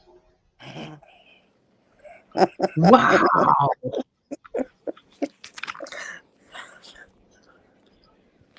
Why? Don't be mad. I'm like, wow. What fuckery? Is that Anthony Shots? No, I'm just joking. I was just saying it, but I mean, like, come on. Right? Wow. Like, that's 9 years. That's like totally different. Calm down, panel. Calm down. Also, you have to remember he's like opposite. He's like opposited right now. Like his right arm in the left picture is his left arm in the right picture. Okay, hold on. He's opposited? All right, shit. Let me go look and see if he's opposited. Right, no matter what it is, that would be covered because he's totally tatted over on both shoulders. So this would be the sleeve. Mm-hmm. That's like in a work in progress here. Wow. Did I send you the TikTok of him and the girlfriend where they're like absolutely positively having sex and they posted on No, TikTok? I am not putting that on here though. like I was like, what is this? Like I watched the whole thing through because I was like, surely it's just me. So I sent it to like a couple people. He has like a screen mask on, but literally you can't see anything, but that's clearly what's happening. And it's like this like music, but he has a screen mask on. Wow. Hey, I don't know. Is it from 2013 or 2022? I think that would be the first question. I think 2023. Okay. Oh, 2023. Okay, hold on. So let me pull up a picture of the stick representation. I'll pull up the one from... Nope, that's not even a good one.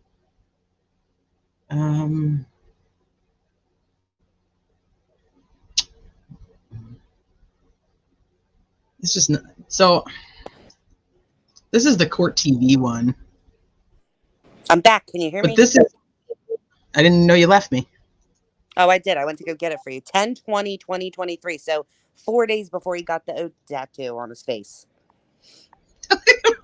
King's perverts. I'm not the one who posted it. She didn't post it either. They posted it. So this isn't really, this is not, that's just not accurate. I don't know if there is an accurate one, to be honest with you. I think maybe Rick Snays might be kind of close.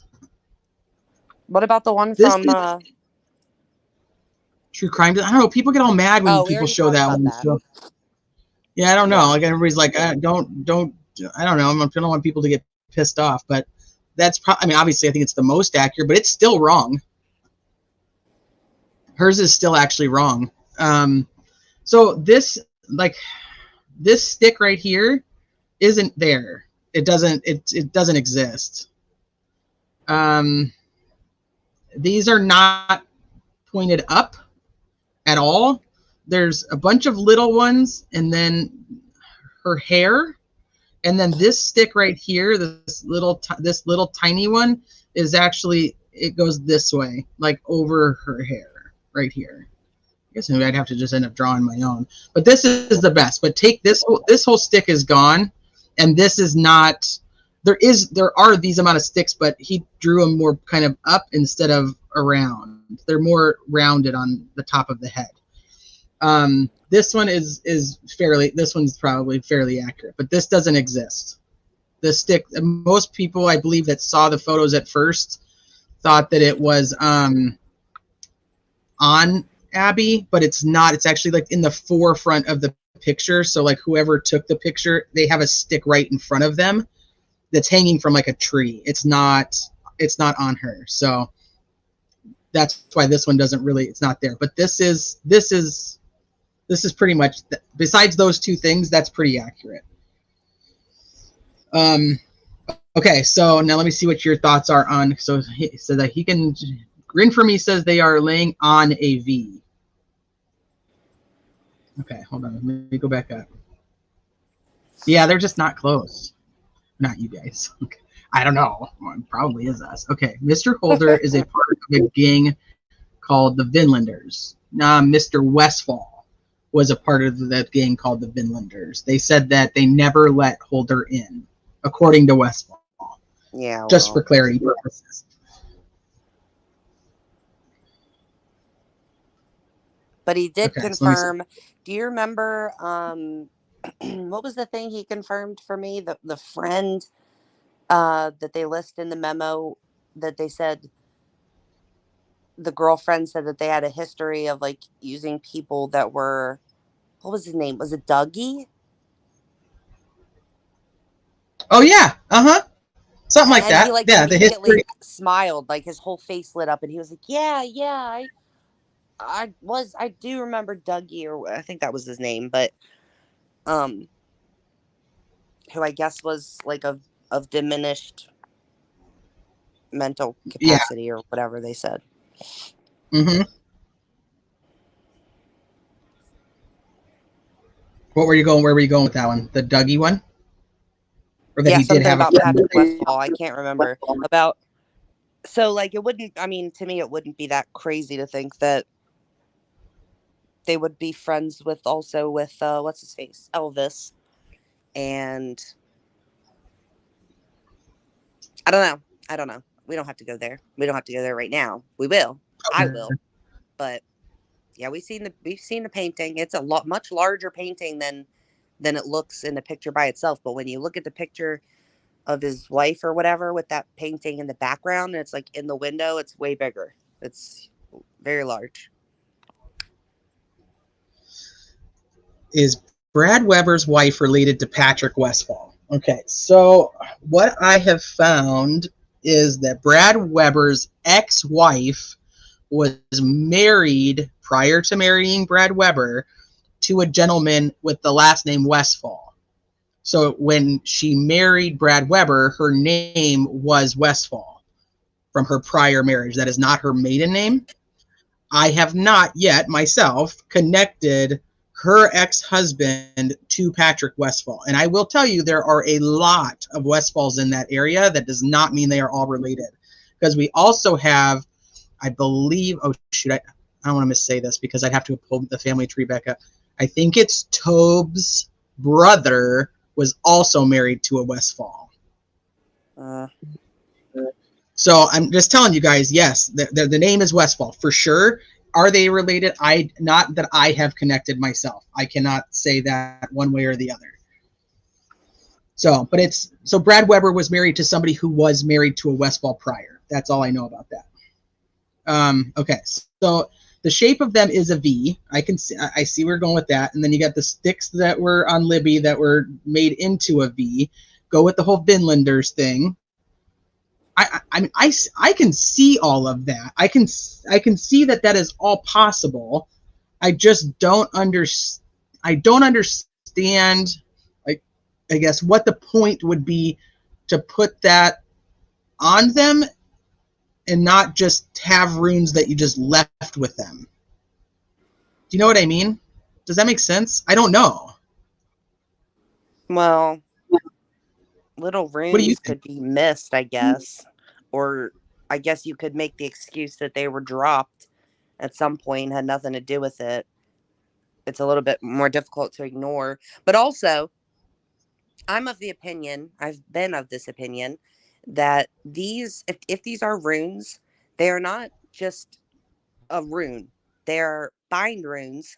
And I think that's the reason that the professor couldn't say what exactly they were, because they could be many things. So for instance, like the one on um Abby, let's say, there is a rune. Most Yeah, importantly, because of Brad, and I'll yeah.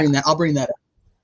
Like there is a rune that is, say, just the straight line up and down vertically, and then the diagonal one. Um, then there's one that is an asterisk. So could it be the asterisk, or could it be the asterisk and the one that's just a straight line? Does that make sense? Like the person that created the bind rune is the one who would know exactly what they were doing. There could be Yes. 3 or 4 different runes that are there that are combined, that you could think that it's 2 different runes when really it's 4. I'm gonna find the post. Here it is. So this is the really big one. So that is a bind room. Well, this is a bind room. Yes. Correct. So, and it's 2 other ones. Oh. Did I lose her? No. Oh, okay. You went down and then came back up. That was weird. Okay. It's 2 different ones as opposed to 1. Right. So he talks about that it's the Gibo and the Isa, and that he had drawn the Gibo for gifts, and then he received too many gifts, so he put like a slowdown by putting the Isa rune over it. Hold on.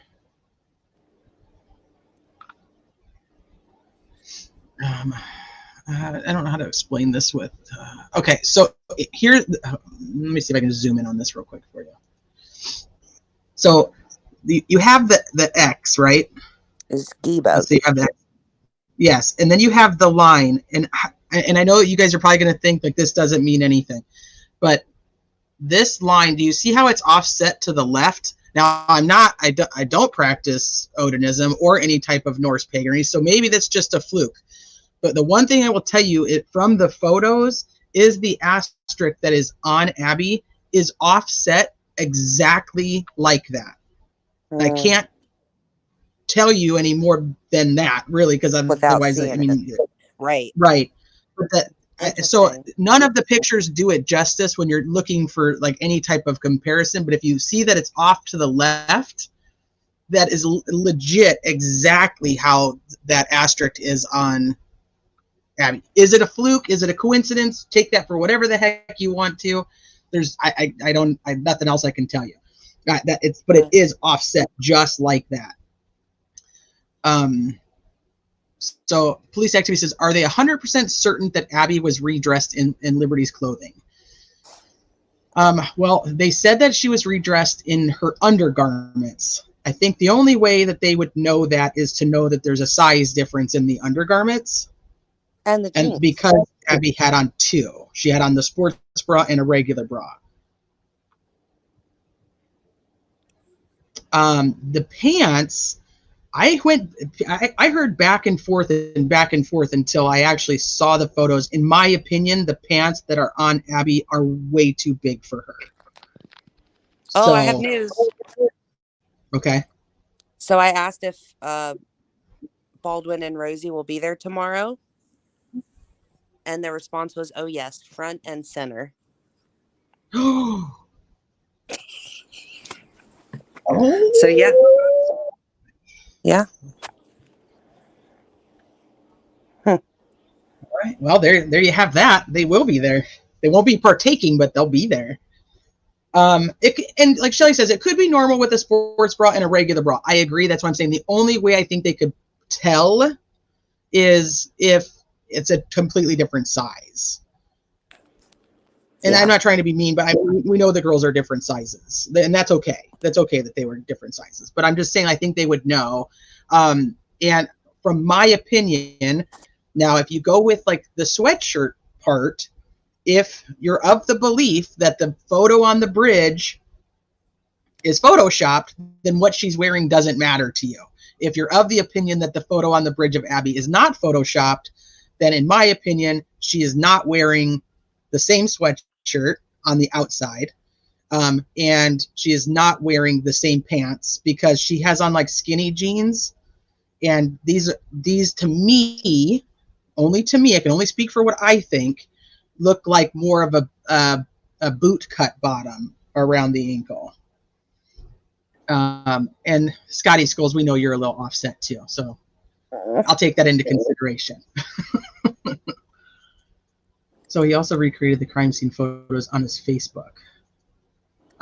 So we were told. I've not seen that photo, so I can't answer that. Do you know anything? I don't know. That photo was definitely taken down.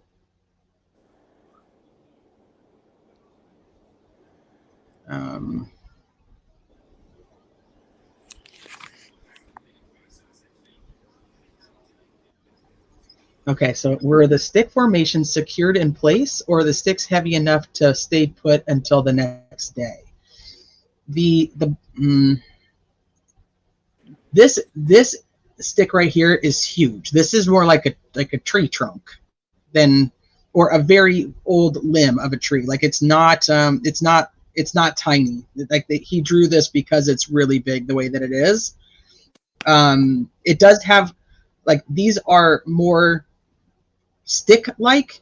These up here are more twig-like, like little broken twigs. And the only reason that you can even consider that they're placed there, they do not look like antlers. They do not look like horns. They look like they were purposely placed there because they're laid over her hair. Uh-huh. So you can take it. Yeah, that's where I'm at with that. I don't see, they don't stick straight up. They stick, Well, they lay over her antlers hair. don't really, I mean, some stick straight up, but most antlers are wide. They, do you know what I'm saying? They're Right, but they horizontal. don't stick. Yeah, they don't stick out though. It's like this little branch right here is laid this way. Almost like, to me, honestly, I have now, Shelly. Yes, I have. Honestly, it looks more like a halo, but it's not round. So I don't. Halo's not the right word. It's just, it's a longer twig that's laid from the head this way. So that's, yeah, that's where it is. But, and like I said, this stick doesn't belong here. So take that out of any equation that you have. This is fairly accurate. But this is huge. This is very big. And then this one is also thick. And I want to say, I'd have to look, but I want to say this one is the one that looks like it was cut. So that's where I'm at. And I don't know if there's anything else to talk about. Elvis apparently drives around on a rider lawnmower, at least. That's how I gathered what he said. Okay, so Elvis's alibi was that he was with Rod Abrams and they went to visit a friend in the hospital. That hospital, you would have to drive by Delphi, or at least that direction. So that's the interesting thing to me. The other big thing about Elvis is that his phone had zero activity and stayed in his house all day. Now, that to me is somebody who doesn't take their phone with, because I mean, even if I'm in my house, there's still activity on my phone, and if I'm driving somewhere, there's definitely activity on my phone, you know, because I'm looking at my phone or doing whatever. And then you have him telling his sister on the 14th things about the crime scene that he shouldn't have known. So that's also a big deal to me. Do I think that he did it? I'm not there. But do I think that he had some type of shit? Maybe. Then I don't know. You tell me. Maybe you think he's just psychic. I don't know. I mean, and then it was proven that they never went to visit any friend in the hospital. Also, side note. Well, according to the defense. Not, I can't prove it to you, so I can't say proven, I guess. But I'm assuming they have enough evidence, since that's what they put with their evidence. a couple things is Elvis has, like, I think I found 20 Facebook page. No, that's a lie, but at least 12. Oh, yeah, he's got a lot. Yeah, I found like at least 12. And so he has an unknown huge number of Facebook pages, and that's just Facebook. And he does, like, I know there was an accusation in there that said that he likes to talk to young girls, like underage girls, 13 and stuff, on Facebook, and he does. And you can see that. Now, if he is, I could picture him being a particular way to where perhaps he wouldn't seem threatening if he approached somebody, if he approached like a younger, you know what I mean? Like, if he approached to ask for something, he might seem a little less threatening than, let's say, the Odin guard.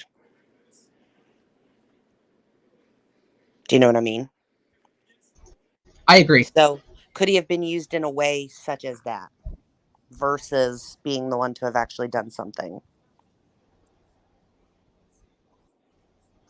Okay, so hold on. Angel said I had to step away. What was that with the tattoo? The little thing drawn on the hand, the asterisk on the hand, was just a pen drawing. I'm not sure which. The other one with the tattoo, with the two guys side by side, and we were looking at the tattoos, that was Randy Jones, the prison guard. So I just wanted to answer that. And wasn't Libby's T-shirt found in the creek? That is the belief, because the photos from the clothing in the creek does look like the shirt that Libby was said to be wearing. Now, no official capacity has come out and confirmed that that picture is that, but that is what I believe, yes.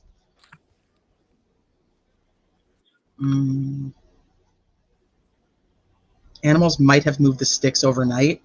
Possible, but maybe, especially with like the smaller ones, I mean, like I said, this one's really big. So nothing was securing them together or anything to quote unquote bind them, but you know, and I think Scotty says it best. Like, there's no way for us to say exactly what it is. And this is my thought the whole time.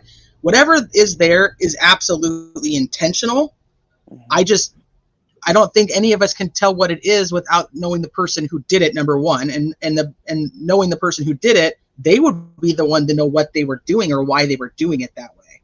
So that's where but everything that I saw and what I think about the quote unquote F tree, whether you think it's an F or not, I think it's intentional. I do not believe it is spatter at all.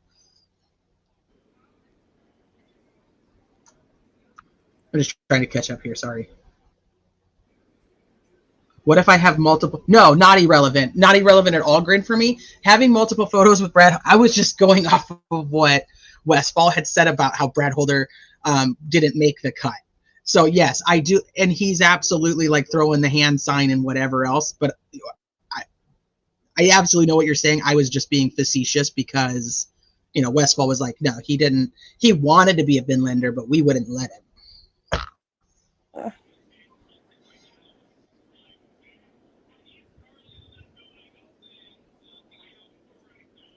Okay, am I that far behind? Hi, Unraveling. Holy crap, I am really far behind. All right. I'm scrolling down. If I miss your question and you really want it answered, you're probably going to have to ask it again.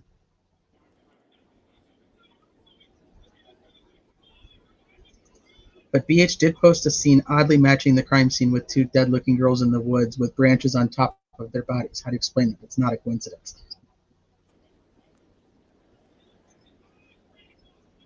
I don't know. So what do you think? What do you think about the Odinism stuff? Do you think it, I mean, do you go that direction with it, or do you lean more like how my thought is that it's obviously intentional, but what does it actually mean? There's a lot of, I don't know, man. There's so much. That's why I'm like, I literally could convince myself of anything It's with like what we have. Everything fucking matches.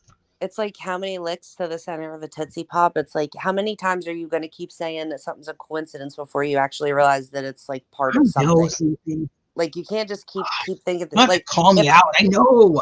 Like I like the way that I live my life. So like the way that I live my life, and this is to a much broader degree. Okay, if I slip and fall on my way out the door going to school to take him to school one morning, that's like bad luck, let's just say. If I then drop him off at school, come home, go out to go pick him up from school, and I have his flat tire, then I'm like, what the hell is going on? The next day, if I leave $20, say I get cash back at a grocery store and I forget to walk, I've done this before, and I leave Walmart without taking my $20 out of the machine that I had just requested as cash back. It's like, what, at that point I'm going to be thinking, what am I doing that's causing all of this shit to happen? Like at some point you have to stop ignoring. Like you can't just say, oh, I just have bad luck, or oh, it's just a coincidence. Like at some point it's all connected to something. You know what I mean? I've had that happen. I agree. I've had shit after shit after shit happen. I totally agree with you. Yeah. So I think that to just keep brushing all this stuff off, like it's kind of crazy to me. It'll generally be the same people that like that feel like because Keegan Kline was a pedophile that like he was also a killer. Like they convinced themselves that do you know what I mean? Like that alone was a good enough that one thing wasn't a coincidence. Like he was talking to them right before they died. He must be it. But yet then we have all these other things that keep piling on top of each other one by one by one by one by one. And they're like, oh no, it's no, it's Richard Allen. They're making things bigger than what they actually are. And I think you have to kind of get real at some point.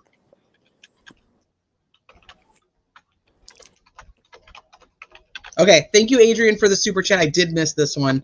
Bind runes are spells. The girls were killed near the Disting celebration, aka purification of the Virgin. Libby is touching the tree. It's to restore. I'm going to totally slaughter this word. Haminja, like it's to restore personal luck.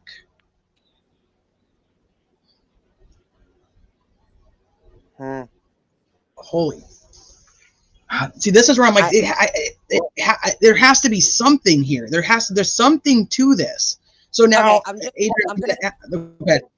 I'm gonna throw this out here. I don't want to send you down another rabbit hole, but if you don't feel good, maybe like over the weekend, and you feel like heading down that way, Brad Holder was a very, very large part of a particular Facebook group for people that believe the same things he does. Okay. And in that Facebook group, in December of 2016, so shortly before the girls were killed, he power uploaded multiple PDF files of various things about runes, about Norse paganism, about, it was like maybe 7 PDFs.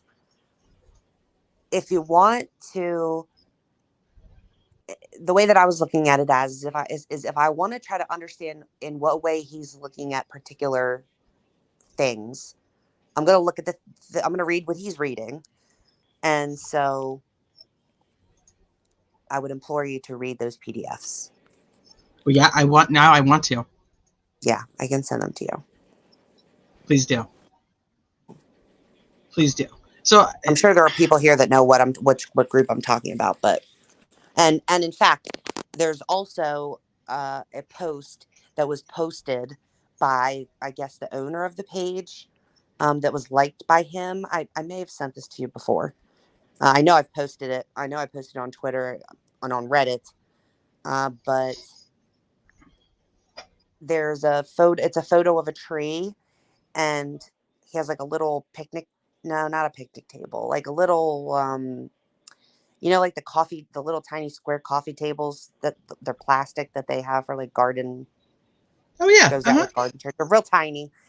It's that, and it has like a couple books on it and a couple other things. And what he writes in this is that his blood that he used to draw the rune on the tree when he had his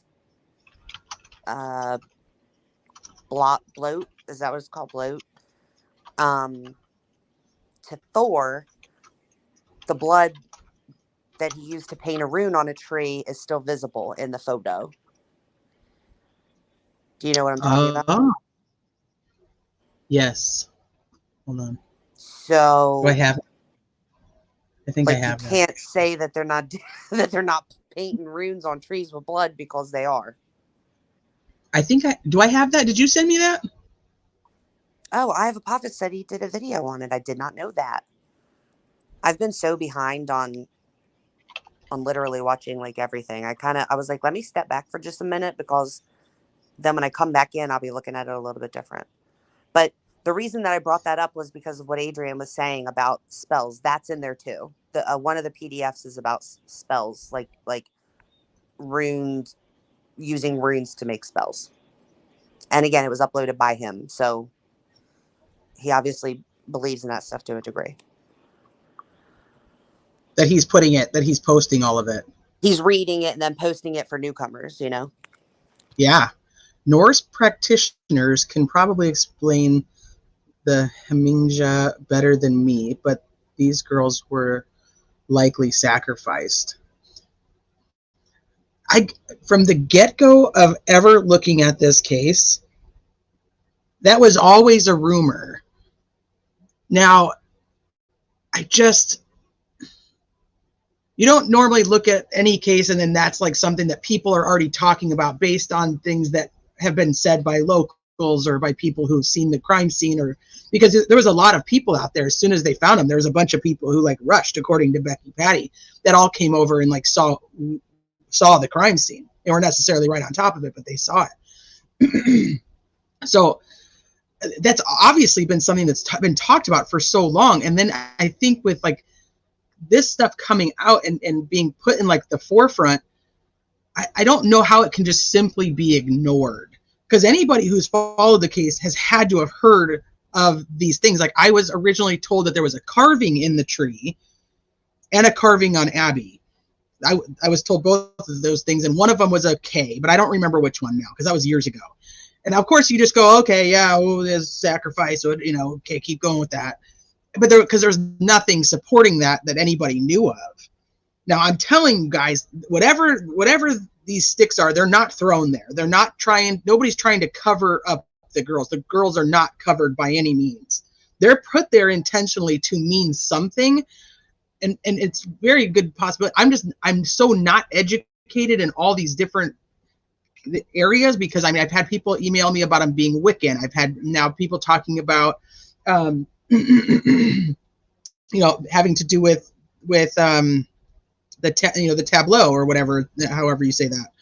You know, there's so many different things, but it's all coming back to some type of religion, some type of, you know, and how much all that ties together. I also don't know that, because I'm be honest, I'm not educated enough in it, but I would absolutely like to read these things and see what I think. ATS said, like, you know, it could be staged. My only problem with the staging is if we go back to that Richard Allen is the right guy and he's the one that did it, where's anything that connects him to something like that? And if it is staged to look like that, where does he learn that? Or if he is really part of this, like the Odinism or Norse paganism or any of those things, where do they tie any of that in? Because there's no doubt in my mind that whatever is there is absolutely intentional. So that's where I stand. Meaning, if someone staged it to make it look like Odinists, why didn't they then arrest someone that is Odinist? Well, we know they looked into him. Followed around by them, and you know, you would think that they would at least land on one of them. It's not like you can't throw a rock and hit one in Carroll County.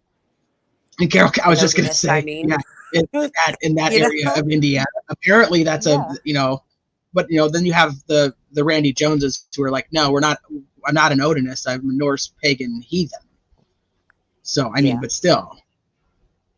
Okay, Teresa, are you sure everyone saw the same crime scene photos because they are described differently depending on who describes them, it seems? I've had this question for so long because I am of the belief, without any proof, so take it for what you want because I can't prove it yet, that there are two different sets that are out there. And which is why I'm very interested in the 250 pages that comes from Mitch Westerman's case. So, because I do think that there are two different sets of photos. So, but I can't prove that, so take that for whatever.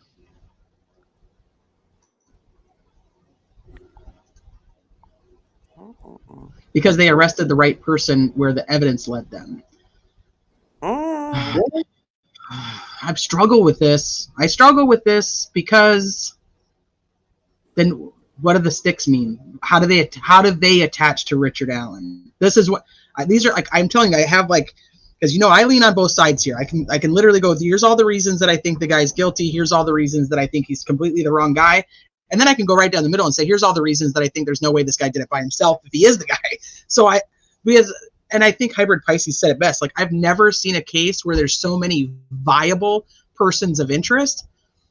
Like I was saying, like, we could do a live every day for like the next 60 days and go over just one POI per live and have enough to say, like, this from our perspective as the public, this is what we know and what we see and why it would align, and then put side by sides, because I mean, shit, half of them look the same. Well, look, if we're looking at this is how they got there, right?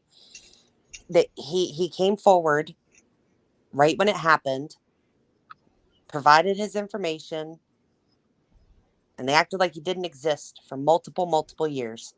Suddenly, out of nowhere, they find this tip. It wasn't even a tip. It was just an interview. So they weren't reviewing tips. They were just reviewing interviews, basically. And they were like, oh, this guy said that he was there that day, so let's go talk to him. They go talk to him. He confirms that he was there. Apparently, according to the defense, it was the only recorded interview, because the first one with what's-his-face was not recorded. And in the recorded interview, he doesn't even say he was there at the time that the girls were there. He says he was there from noon to 1:30. But they had this car they were curious about, which I don't know how it wouldn't have led them to local people first that had cars that looked similar, and they would have kind of came across him that way, but they didn't. And they interviewed him, and he said, yeah, I have guns and knives. I have this gun. And they were like, okay, you're free to leave now. He leaves. They show up with a search warrant. They collect his gun, and they send it to a lab. And the lab comes back and says that gun matches. Now, keeping in mind, like, so we're not that there's any DNA that connects him there. We're not that there's anything in Libby's phone that connects her to him. There's not any like tower data that connects his phone to that area. So when we're talking about evidence that led them to him as a suspect, we're really just simply talking about the fact that someone somehow stumbled across this tip narrative, whatever it is. And then he said that he owns a gun. So they went and collected it. Then all of a sudden the ISP report comes back and says, yep, that gun was filtered through this. It was cycled through this gun. And then he went in to talk to them and never left. That's literally what happened. And they used the fact that he said that he was there, which is, he wasn't the only one there. And again, according to all that we know, the only recorded interview of him, he says he was out of there before the girls even got there. He said he saw 3 girls, not 4. It's not impossible to think he saw 3 other girls. They even wrote in the narrative. Not when we know 3 other girls were absolutely there. Yeah. But I think, so like people think like, okay, there's definitely enough to convict Richard Allen. This is what like somebody in chat says disgusting. So, and that they probably have more. I think that there is more. I just don't think the more is anything bombshell that's going to change anything. For me, and when it comes to looking at it, like on the opposite side, is the reasonable doubt side of there's so much that doesn't fit in with him. So even if you take what they have stated publicly that they have, I'm going to have to wrap it up soon because my voice is starting to go. But okay. If you take what they've said publicly and you just trust that law enforcement is telling the truth and that Liggett didn't lie, we'll go with that for just a hot second. But there's still so much about what happened that isn't explained, and how you're going to tie any of these, you want to call them runes, you can call them whatever the heck you want to, absolutely intentional displays of whatever this person meant by putting them there, the purpose behind it, the motive. And I'm telling you, they don't have to prove motive, but jurors like motive. They just do. People want to know why. And without this guy just being like some crazy psychopath who's gone out and killed all these people over the years, that's going to be a tougher sell. Because if you just have somebody who's been, a serial killer, they'll be like, okay, well, the guy's just nuts. But now you have this random guy in his 40s that just decides one day, this is what I'm going to do. They're going to, normal everyday people are going to want more. They're going to want to know why. So there's no tie, according to the defense team, there's no tie to Richard Allen to the girls. There's no tie to the crime scene outside of this unspent bullet that is just you could take that or leave it, because I'm telling you, that's going to come down, even if it makes it into court, it's going to come down to experts that are just going to sit there and fight with each other, and whatever expert that the jury likes better is who they're going to go with. That's it. Like that, there's no ifs, ands, or buts about it.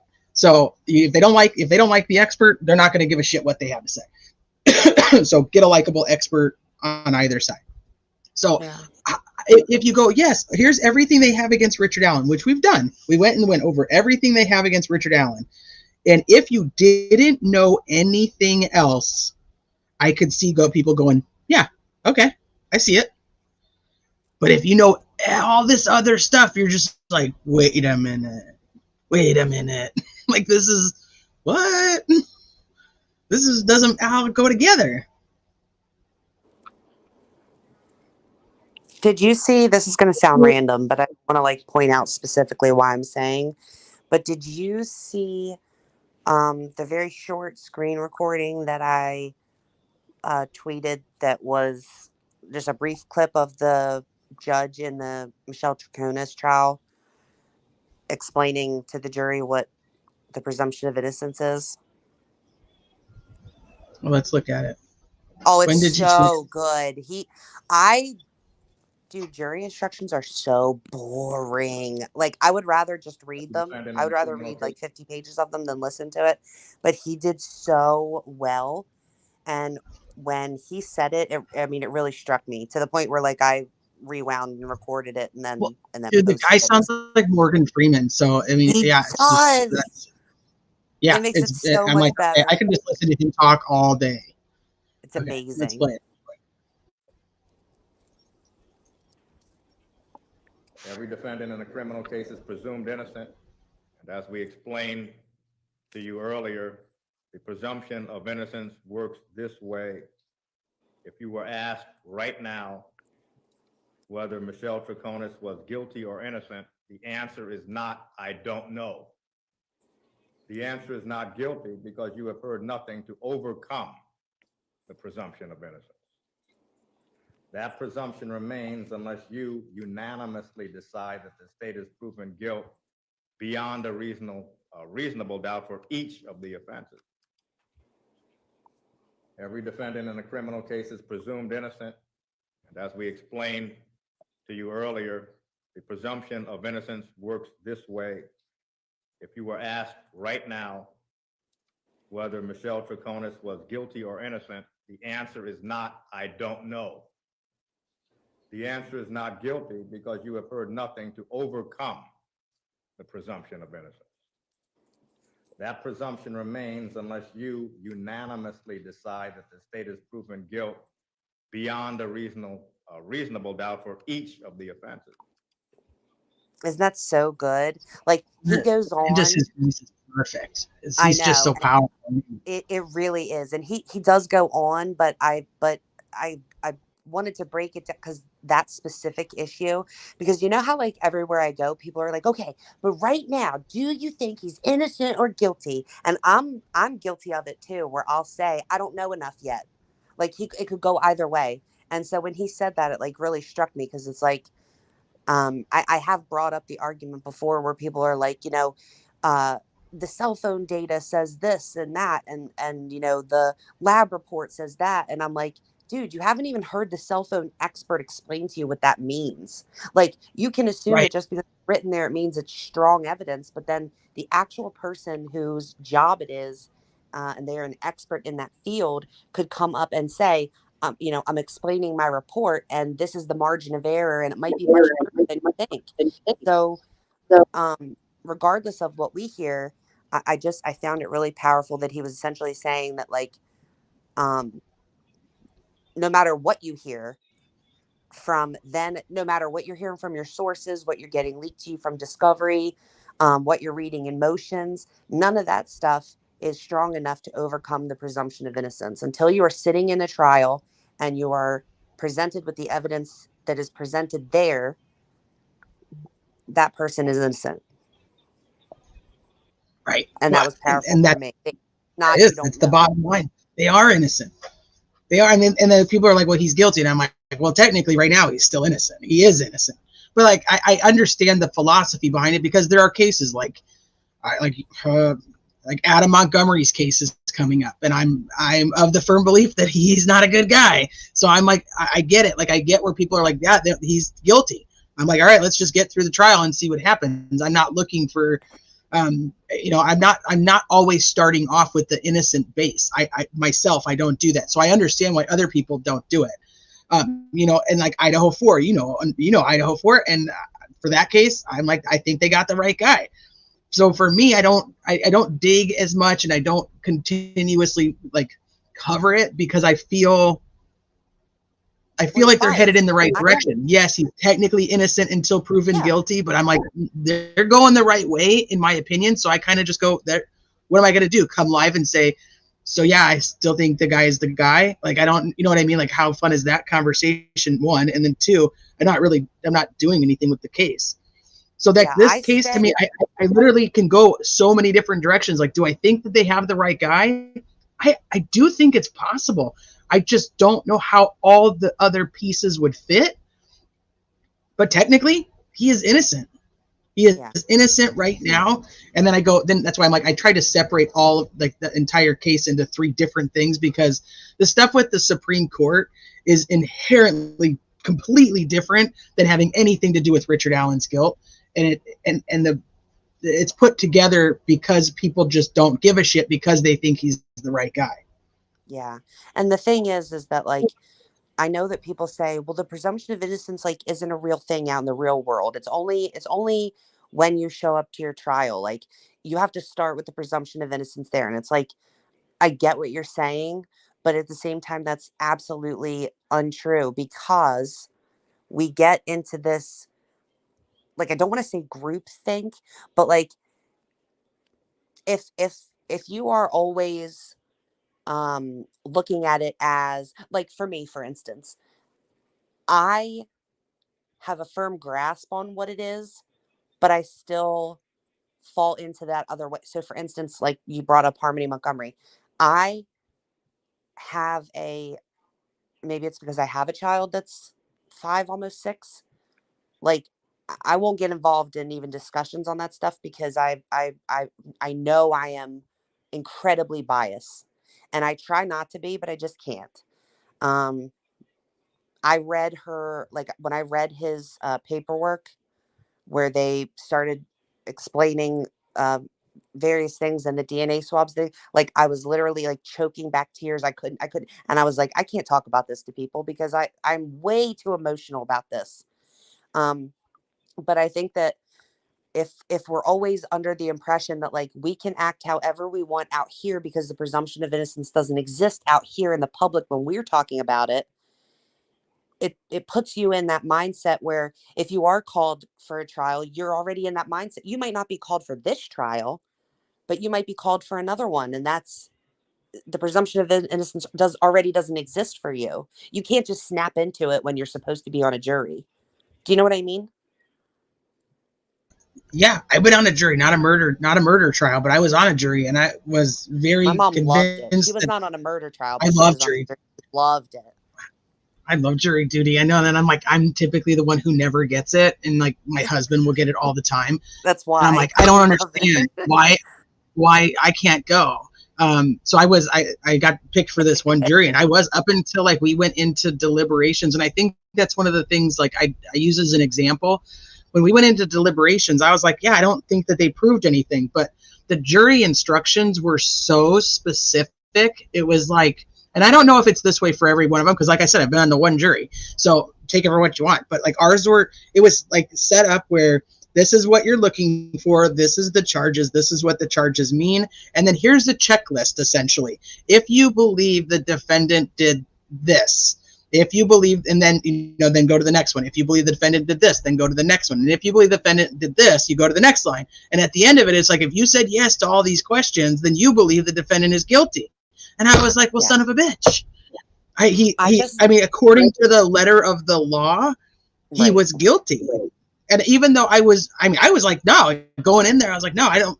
Everybody else was like, let's just take a vote and we'll be done. And I'm like, we should discuss this first, because I'm like trying to absorb the whole jury duty thing. Like, I want to keep going. I don't want this to end. And they're like, let's just take a vote. This guy's done. And I'm like, no, like, we need to talk about it and give him a chance and like go through everything. So I did. And then at the end, they were like, okay, now what? And I'm like, all right, let's take a vote. And that's the bottom line. It was done. It was over. Because of the way that they had and that's like, and I think that's typically how they all go with all the jury instructions. Like, if you think these things, and if you think that the state proved XYZ, then you think the state is right and that they proved it beyond a reasonable doubt. So, like for instance, and I don't want to, get into this argument, though I know you won't argue with me about this particular issue. I'm done arguing with people about it.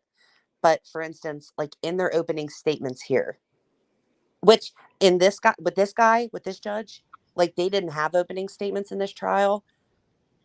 I got more, I felt like his jury instruction was more beneficial than having listened to two people do their opening statement. But that was just my opinion. But let's say when Richard Allen goes to trial and they do these opening statements, they're going to harp. By they, I mean like Nick McClellan. He's going to harp to the jury on the fact that he does not have to prove to you that Richard Allen took a knife to those girls. All he has to prove to you is that Richard Allen was on the bridge and told the girls to go down the hill. It ends there. And then they died. That's literally all and he'll make it clear that is all. So when the jury goes back there, they could still be questioning whether Richard Allen killed them or not, but that's not what he's charged with. Do you see what I mean? And the more that he harps on that, the more difficult, because it's a lot easier to convince. It will be a lot easier to convince them, that he was on the bridge and he told them to go down there, and then they went down there and ended up dying. right. But he will specify in his closing statements, he will specify that, even if you're not convinced that Richard Allen is, responsible for physically having, unless he upgrades the charges, which it's interesting to me he hasn't. If they have this, dynamite confession where he confesses to killing the girls, I don't know why you wouldn't then charge him with killing them, because you now have it in his own voice that he did so. Yeah. If that's what you believed. And so I think that he'll harp on that specific thing. Like, we don't have to have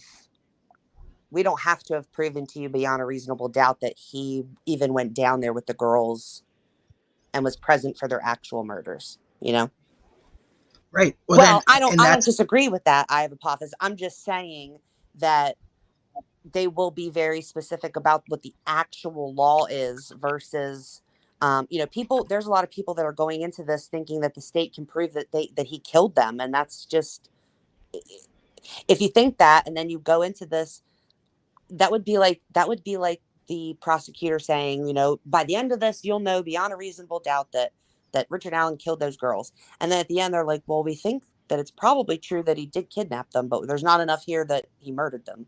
Right.